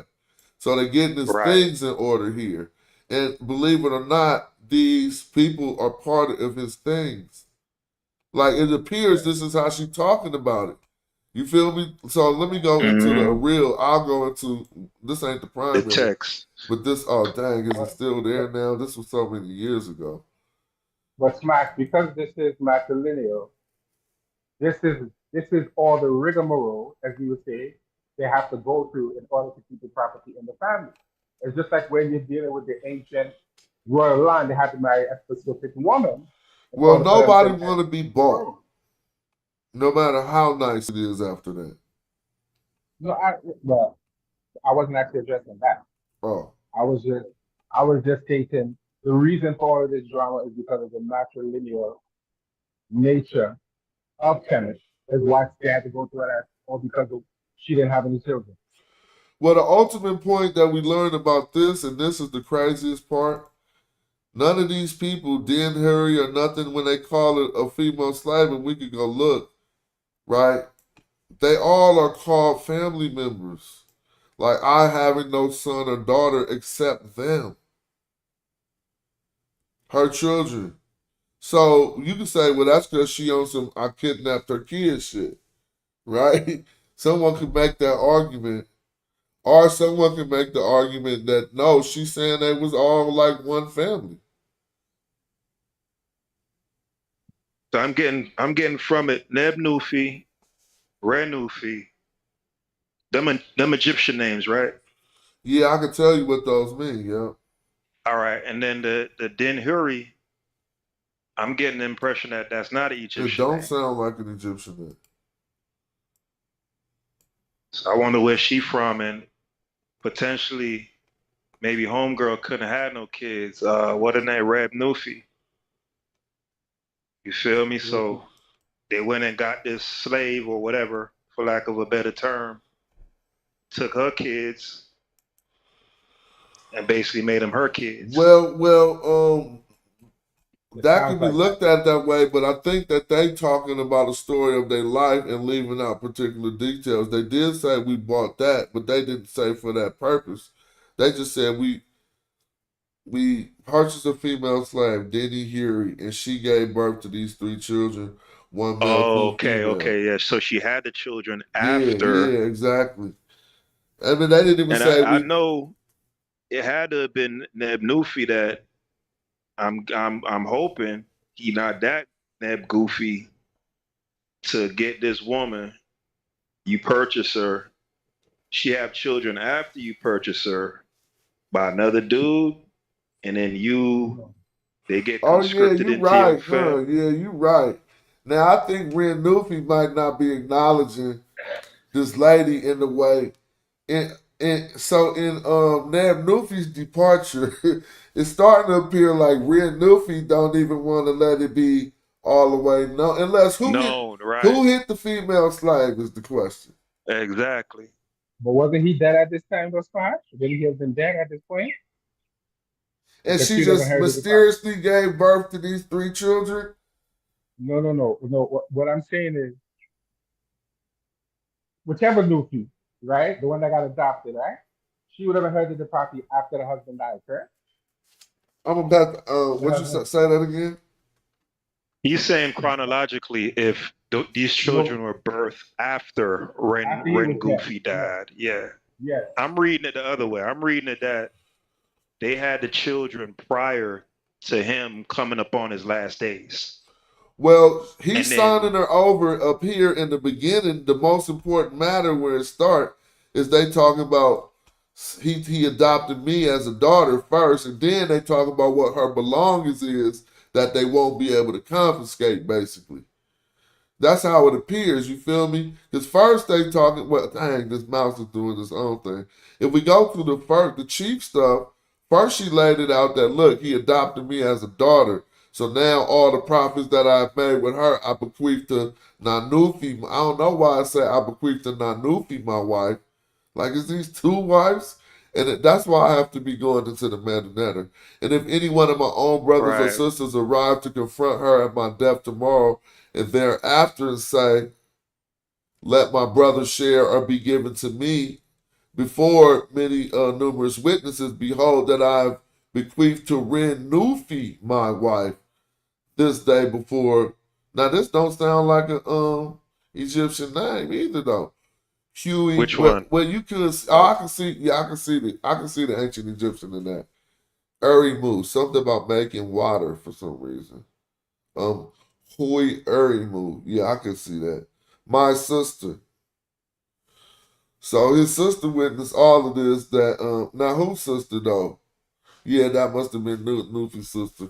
So now when they went to that, now the wife start talking here. Feel me? So she's like, is this still him talking? And I read Nufi. So you feel me? She was, if you look at how this start, this is her account because it says, thereupon Neb Nufi, my husband, has a writing for me. Made a writing for me. Now she accounts the writing. Feel me?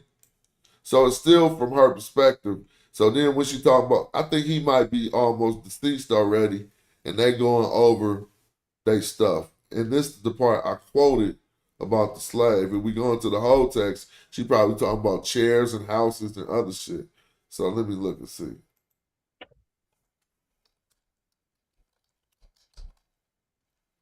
But anyway, I don't want no one to ever think, just if I find something that look like that, I still gotta put that out there, right?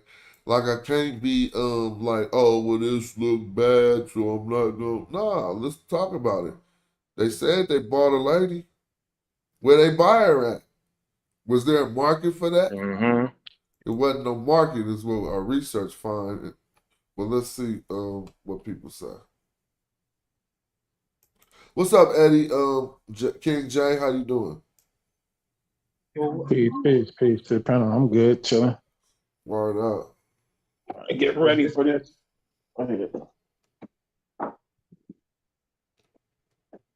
Getting ready for what? Oh yeah, getting ready for this little tattoo session I got coming up in about an hour, so I'm just jumping on real quick until then. Oh, that's cool. What's up? How long you been doing tattoos? I'm a 4-year artist, so that's cool. fairly new, but been in there long enough, but still growing and growing as an artist every day. Word up. What's up? See if I can find the translation. Yeah, cause I be thinking about to myself all the time, like these little discussions that we be having for like 5 years over one research question. Like if we could get those out the way and get a consensus, then you could move to something else. You feel me? And then you'd be surprised how much you could actually probably get some practical stuff out of some other things from the record. You feel what I'm saying? Because I feel like it's a lot more to learn from these people. Yeah. So like the fact that they was black, to me, that shit over with. Like, you know what I'm saying? Like, stop playing, it's over. Like, we know what it was, bro. Oh, see, they say she freed him from slavery. I told you we got to look at this text. Because now I don't know. I mean, I'm just looking at this quick AI overview. So, man, real quick, just from in what we just was pulling up, from what I was just reading with it, the Ta'aman was the daughter of the Don Hurry and she was born. So the mother was purchased, and the child was born into slavery. Yeah, I never put that. I so apologize for not even contextualizing my whole research, and I really do. You see right what it say on the screen? Okay. The Aramaic. So, damn, this was the whole jewel of the research, and the one servant that I verified was owned by a Jew named Meshulam, not the one we talking about now. But see, this is in the context of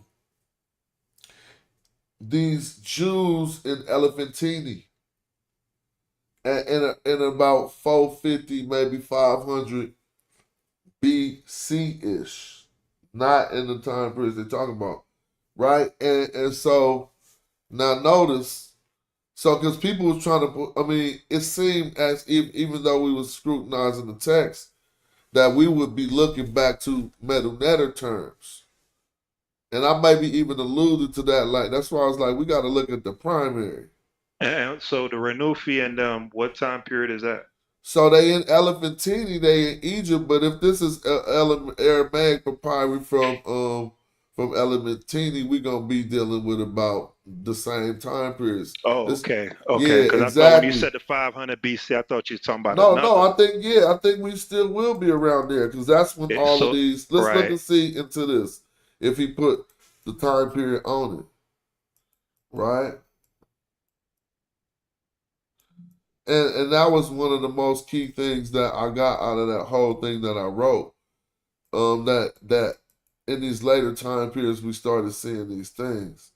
I want to get out of these acknowledgments and just see if we can see what he said. 500 BC, that was under the Persians, ain't it? So this is what he say, right? This is the first thing I see about time period. The importance of Elephantine or Elephantine, however you want to pronounce it, began as a defensive military based in against the threat from the south, midway first millennia BC. See, that's exactly what I said, huh? Yeah, 500 Yeah, BC. 500. So he said midway first millennium BC, an Aramaic community was active on the island, leaving the imprints on many facades. Now we know because they wanted to rebuild a temple to Yahoo, right? This will be a temple to what they would try to call Yahweh. But look, see, people don't understand. If you try to act like they never existed at no time period, you start losing that argument. But saying that, yeah, okay, after the story came out, y'all chose who y'all was in the story. Like for instance, after we watched the X-Men, right? If we all now say I'm Wolverine and you say I'm Cyclops, and then we go on and carry on a tradition of us being that, and you feel me? It don't mean that the original story was real. It just means we chose our characters at a point in time and started saying who we was related to in the fictional story. And that's what seems to happen. Because at this time they clearly got characters made out, but it don't even line up with what the Bible say. Like for instance, these people speaking Aramaic down in Elephantine was worshiping Yahoo and his woman, his wife, Anat. So they wanted to rebuild a temple to Yahoo and Anat. That ain't nothing about that nowhere. You feel me? And so, but nevertheless, I do have to apologize for leaving the context of this out and making people think that the things we was talking about was of native, particularly of Egyptian-speaking Egyptians. These people wrote in Aramaic. They said, aside from the Jews themselves, however, this caused historical law, blah, blah, blah. So I ain't even about to just read little pieces like that. So this was one of the documents that they found in Elephantine, right? Because they found a whole set of yeah. And here, now this is something else. The second millennium, this is Babylonian, so I don't even want to look at that.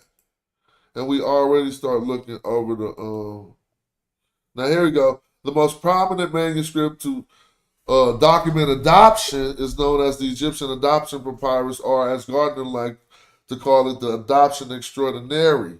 The document is unique in the composition and attests to 3 different kinds of adoption.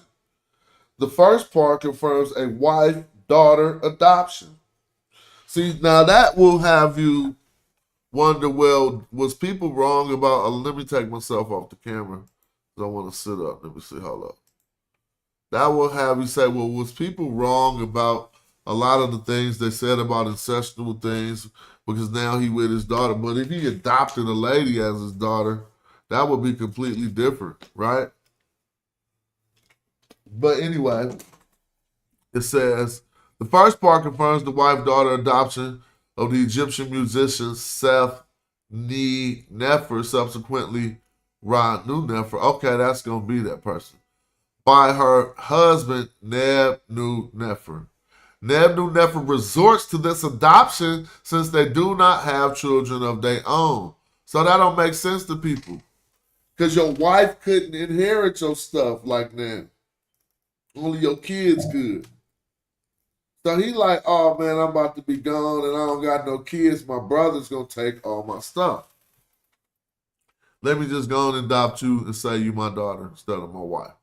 Now the second part plays out after the death of Nufer or whatever, showing the adoption of 3 children of a handmaiden by the widow Nufer. With this adoption, the 3 children are lifted out of slavery. Together with them, she adopts her brother Padu as well. So she adopted them all, and now they're free. Now it says another remarkable source of the. Oh, now they just skipped to another one. Well, at least their commentary on that was, it gives us some clarity, but it also shows that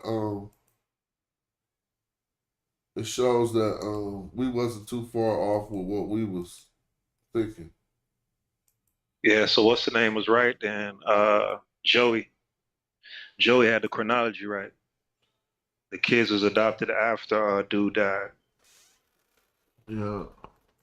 So, and this was in like the Delta area Let where me they was see. at. That's a good question. Let's see. No, Elephantini is way down by Nubia. Right? But see, one thing that's so contradictory of everything is if you keep reading this document I got, we find more evidence that it was these Jews down there having slaves, bruh. It's going to freak you out. His name was Meshulam. And it's the first evidence we had of like a true monumentation. Here we go. It was a, 27 dynasty slave girl named Meshulam. One of the first attestations we had, damn, all of these sources is gone by now. You feel me? But I'm just going to Google. How far down did the Persians control the land at that point in time? 500 BC. They had the whole thing? Or? I had a lot of it, but when you start to get down to Elephantini, you start to get into, what they be trying to call the blacker areas, and it wasn't really as easy to do that. And my question is, who was running that area at that time? Specifically that Elephantine area. Well, they asked a Persian governor, they asked the Persian ruler for permission to rebuild in Elephantini. So I would guess that he still would be the one that commissioned. So yeah, that answers that. Hey, Smash. So this would be a good time to bring up information I had brought up a while back. All right, let me unshare the screen. Go ahead. The King Darius information I was bringing up about the when King Darius had set out to rebuild the the House of Life. Yeah. Yeah. So it shed some light on this outside source, but it says light to being around that time about 600 BC that the Wesset area, the Middle Egyptian area, that area was destroyed, or at least not in power. The text from the Persian said that King Darius sent me out here to rebuild the temples, basically because the Egyptians had lost their heka, their magic. Their magic wasn't magic and like it used to. You know what I'm saying? So Darius is what time? 525 or what? I'm thinking probably like about that. That sound about right. Or I want to say about 600. I don't know. Yeah, I'm just guessing, but I'm thinking. So you saying that who would have smashed them temples? If you can pull up just King Darius and House of Life, it'll bring up the text. Yeah, that sounds about right. I don't know them dates off top, but you said he would live between 550 and 486. Okay, yeah. True, we was right. Yeah. So at that time, that land was desolate. Desolate now, you mean there was like nobody there? Well, I'm sure there probably was somebody there, but so what happened was before now, what time period we at? Persian. mid All right, so mid who first think century about millennium. who was before them? The Persians took it from the Assyrians or I think it something? was the Assyrians. Yeah, they took it Yeah. from the So remember Assyrians. they had sacked Thebes at about Okay. maybe about 650 something. Okay. So it hadn't been rebuilt yet. So when they sacked Thebes, it definitely got sacked, like tore up. If we let's look up the sack of Thebes by the Assyrians. Is that about 630 or before that? Sack of Thebes. I'm looking it up. But Smack, based on history, wouldn't calling it It's thieves be anachronistic? 663. Real quick, it's 663. So we got it. Thebes got smashed up in 663, and Thebes got smashed up in 335. And we remember them. That's both of the sacks of Thebes. So sorry, Joey. What was you saying? I was saying calling it thieves in the 600s, that would be anachronistic. That's all. Doing what in the 600s? Calling the place thieves would be anachronistic in terms Oh of the yeah, history. we just using English. So Yeah, we know it's Wasset. yeah, that's why I said yeah. But Thebes is just how we say it in English. I mean, what's that? Let's say what's that? Yeah, no ancient Egyptians ever called it thieves. Not that I know of. That's brief. But it got sacked. And we was just talking about 525. So I don't know how long it take to build these temples. And I don't know if they said during this sack they said they set it all on fire, I think. Let's see. Wow. Let's see. Yeah, so it'll be right on. Oh, y'all not seeing the screen, my bad. I thought I was sharing.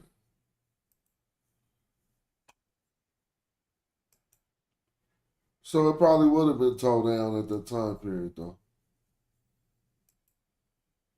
So Pianki has left. Pa has left. This is after that. Hold on, let's talk about no signs of destruction and plunder. Mhm. Oh, well, this is archaeological evidence. That don't mean that they didn't destroy nothing. They just say they can't find it in archaeology. To the contrary.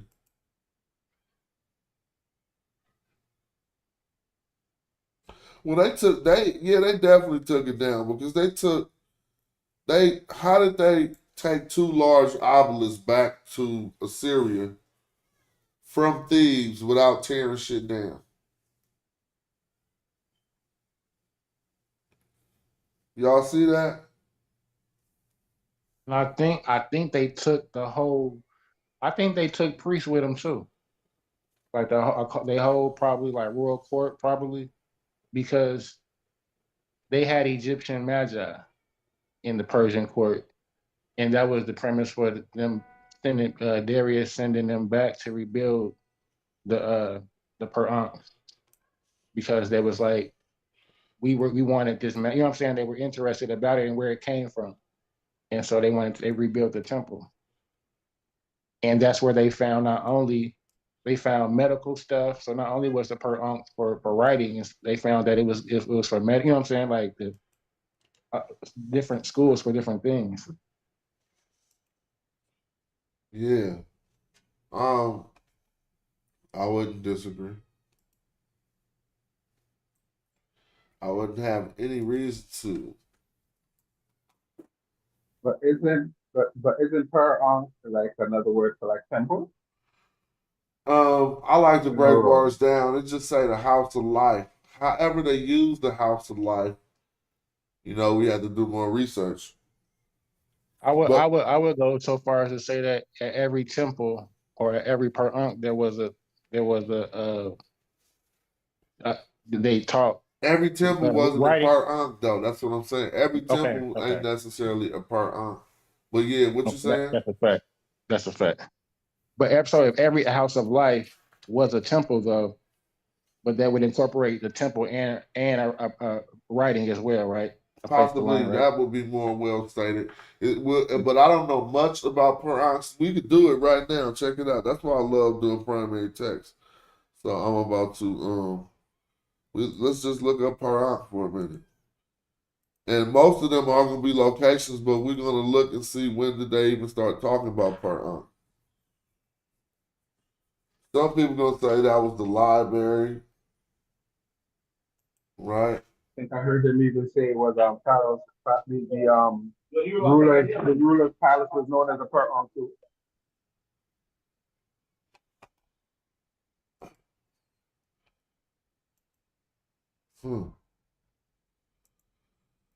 I'm just gonna put per, PR, and I know it will probably have a space, and then I'll put an A and a what? I shouldn't really have to put the A, but let's see. And an X, capital X, lowercase x. First, let me do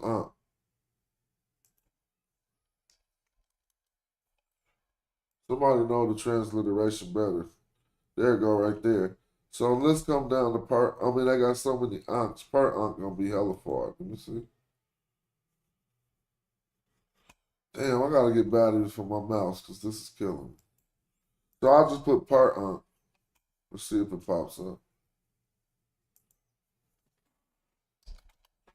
It probably need a hyphen in between. Let me see.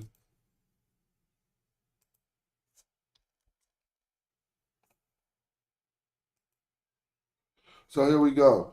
So it's used 40 times, right? And y'all see they verify instances. Now let's look first at what they say. And let's talk about this. The house of life, they say it's school. And some saying it's the house of scribes. Do we agree or disagree with that? Yes. So we should, House of Scribes. So that's like, would that be House of Shesh? We can pronounce that House of Shesh if we just Well, saying no, House they of just Scribes. saying that they're not saying it translate to that, but they're saying that's what it means. Okay, for sure. I wouldn't disagree with that. You think that's a school? Okay, let's look at the text and see how they. I ain't never. And I've also seen it with the inside of the per. Yeah, there you go right there. Just when you said Okay, it. yeah, like that. So it says, of the house of life, one good of arms in adorning the God's stable of fingers and establishing the ornament. We need to read more of that sentence to see what context is this house of life in. Let me see. Well, here you go. One who is over the secrets of the house of life. All right. So now we need to know what that is. Well, hold up. Let me see this.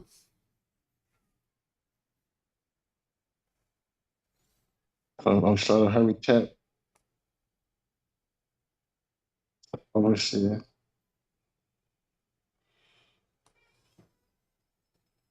So it says right here, Atum, in order to be in his following. They're trying to be in the following of Atum. And then they say, I shall be in of the house of life. Something of the house of life. So that was broken off anyway. So we got to go to. Well, it ain't broken. So you think he's saying he going to be in school? I don't know about that. Or he going to be in the, I think that means something else to school. But let's see.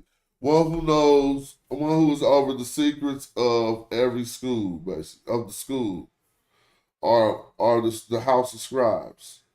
I think it might have a deeper meaning, like the house of life might be a place where you get some knowledge, but maybe he's saying he knows the secrets of the school.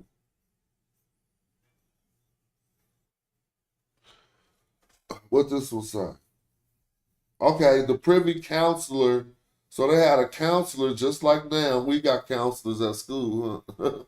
He's the privy counselor in the house of life, to whom the affairs of the two countries are reported. That's kind of bigger than the school. What are y'all thinking from these attestations?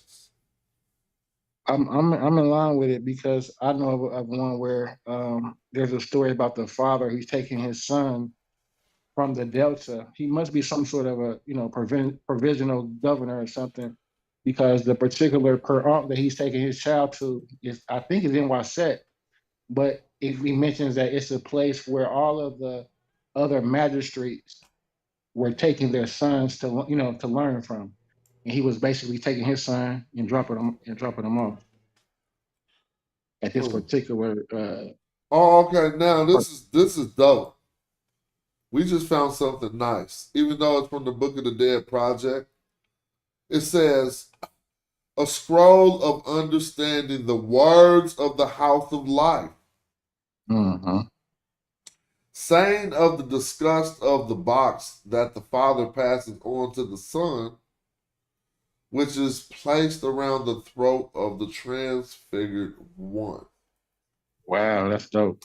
Something about an amulet, maybe? I was gonna say, is that the ankh being placed around the mummy? No, it is a scroll of understanding the words of the house of life. So it let us know the house of life do got some type of words about it. You know what I'm saying? Mm-hmm. We can further read into that one too. I'm just not going to, It says, may they give bread, beer, beef, and fowl to Osiris, the scribes of the divine book of the Lord of the two lands. Now we got a Bible. The scribe of the divine book of the Lord of the two lands, who records the annals of the gods in the house of life. Yeah, the house of life is bigger than a school, bro. I can tell you right now, you ain't doing all that at school. So it seemed like they have expectations of it being a school as well as being a temple. Yeah, exactly. Some people might have learned there, but it seemed like it had a bigger function. But look, the scribe of the divine book of Amen Washu. Have we ever read that? Has anybody ever brought out the divine book of Amen Washu? No. Nor the divine book of the Lord of the two lands. Uh-oh. We got some missing papyri. You see it? It's the same thing I was saying earlier. No, it don't mean that we that's probably because we ain't found it. It don't mean that somebody hid it.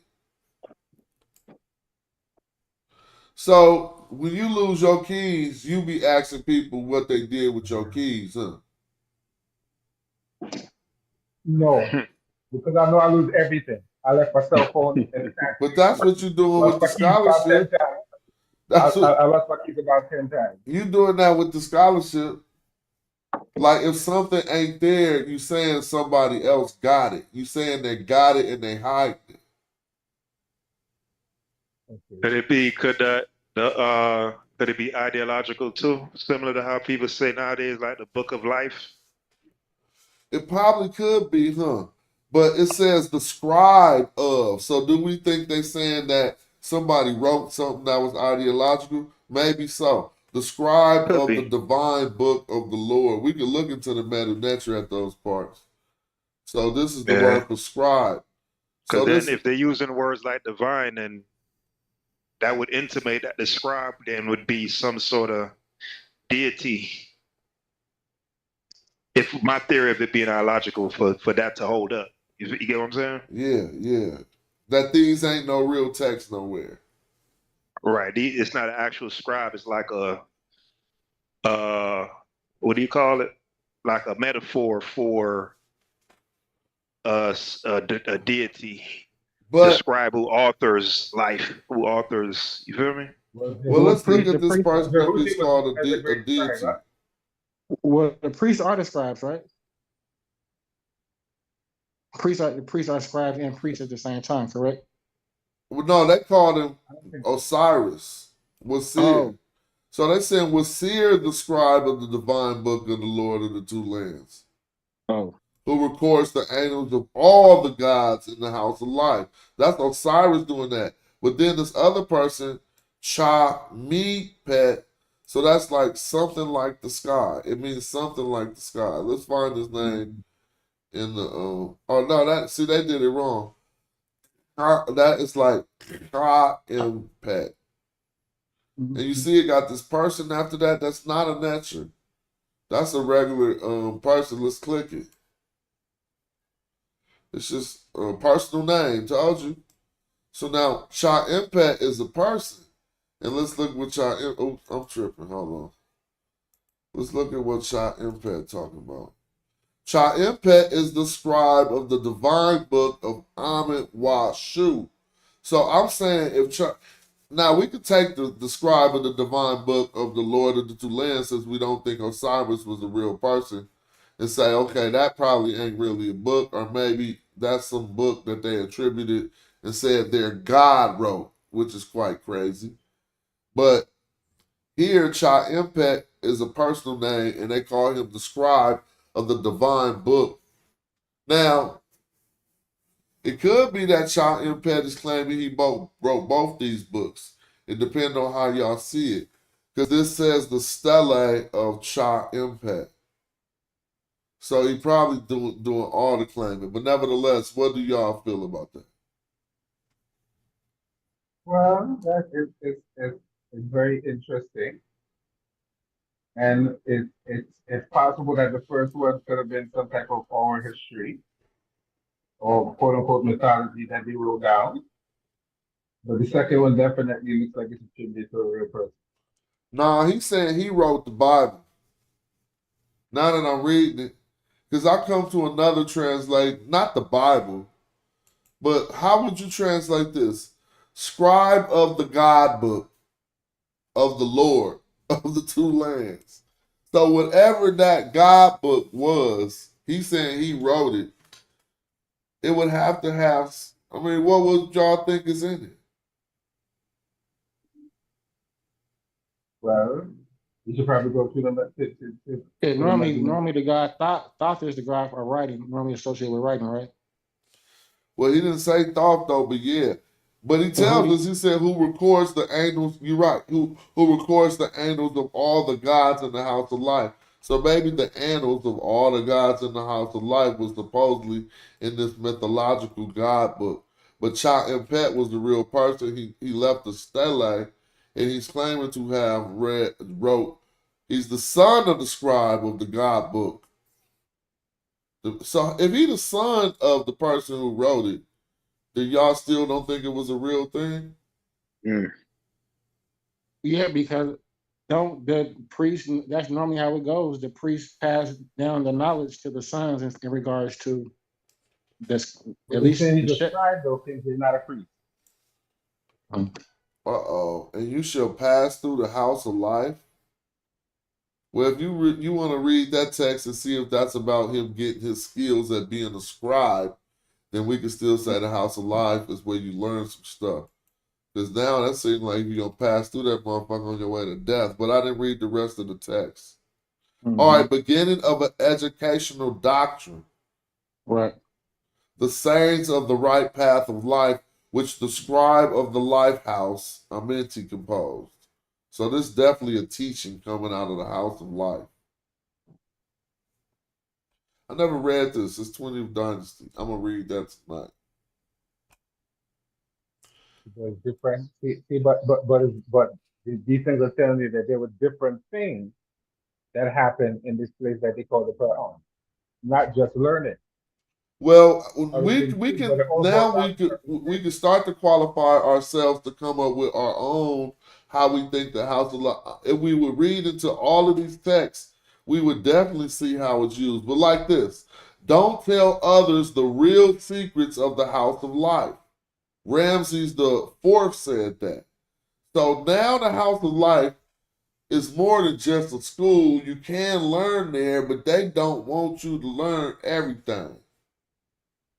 So it's like a library. I mean, what is it? It's like a temple, a library, almost similar to what you would call, in today's terms, we would call that a law. It got secrets, put it that way.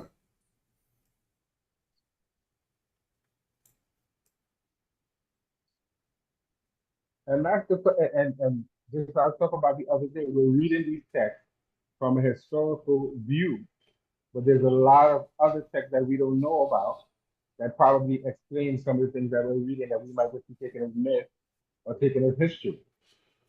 All right, here And you you go. said Look we what have it say right here. This gives us a clue to the earlier text. This is a later text. It says, offering sacrifices to all the gods of Per Ankh that are recorded on the tablet. So if we come back to what Chimney was saying earlier, he said he was the one who did those recordings. You don't remember? We was trying to figure out what he do. And he said, look, I'm the one who write the recordings. So maybe they go in there and give offerings, and somebody in there recording the offerings. And the secrets is when they probably steal from the offering pot. No, I'm just playing. But let me see. Well, I'm glad you researched this, but I had to look this up later. This is interesting. Let me see. Let's go back.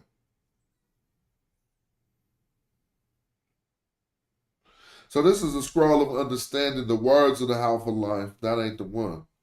We want to look at the one where you say, here you go. This one says, the scribe of the divine book of the Lord, who records the annals of all the gods in the House of Life. Now, this person is saying he actually recorded those things. And he was living during the time frame of Ramses II. When we get to the time period of Ramses IV, another dude saying he reading those things. Like they some secrets. So I'm just saying, maybe I'm wrong. Let's look and see.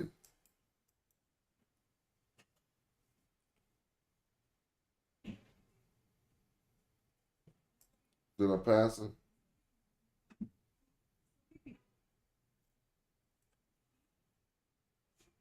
I don't know. They just said Who's the Lord of the Two Lands? the king. Whoever the king would be at that time. Now it says, fetch me the officials of the House of Life and the Judicial College of the residents. So the fact that we don't even want to trade, I mean, we could translate Judicial College, what words they got up there for that. Notice it says Hellenistic times. But since it says officials of the House of Life and the Judicial College of the residents, can I ask you a question? Are the officials of the House of Life also the officials of the Judicial College? Is that what that seems like it's saying? Of the residents. So for clarification, the residence is actually the quarters of the Nasut, correct? Like the private orders where he may come and do his, where he may judge certain, Maybe in some instances, because the word comes from a word up here that means kinu. It actually means the interior. But here they translated it. If it says the interior, then you'll be thinking interior quarters or something. But here they translated just as the residence.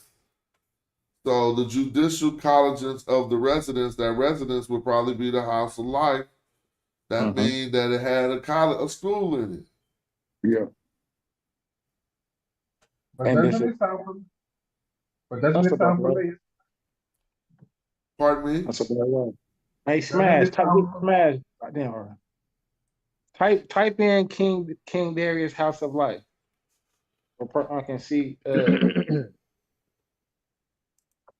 what it pull up. But don't this sound familiar, Smash? Don't this sound like some institutions we have today? No. Would you make comparison between this and how like the Masonic classes work, or am I going too far? It's hard for me to hear you because I got my headphones on the floor and your mic don't be coming through clear as everybody else's. But you probably clear to everybody on YouTube, so that's why my response is I'll be like, huh? But what I'm saying to you is, doesn't this sound like how the Masonic lodges of today are set up? I don't know. I wouldn't be able. I don't know. It sounds a lot like it to me because a lot of high officials are a member of these organizations. According to some historical evidence, King Darius I ordered the restoration of the House of Life in Egypt after Egyptian physicians failed to heal his dislocated ankle. See, so they didn't know how to do. That's what that was. They didn't know how to do the magic no more. And he said, man, y'all better fix that house of life.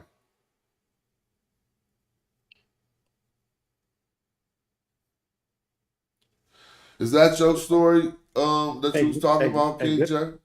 Exactly, and that's exactly what he said. And he sent him back. But when he sent him back, it gave an insight on the different things that they had going on, like the medical schools, the the scribe, like you were saying, it was more than just a school of just where they taught Metter. Yeah. So they taught scribes, it seemed like we learned from the text.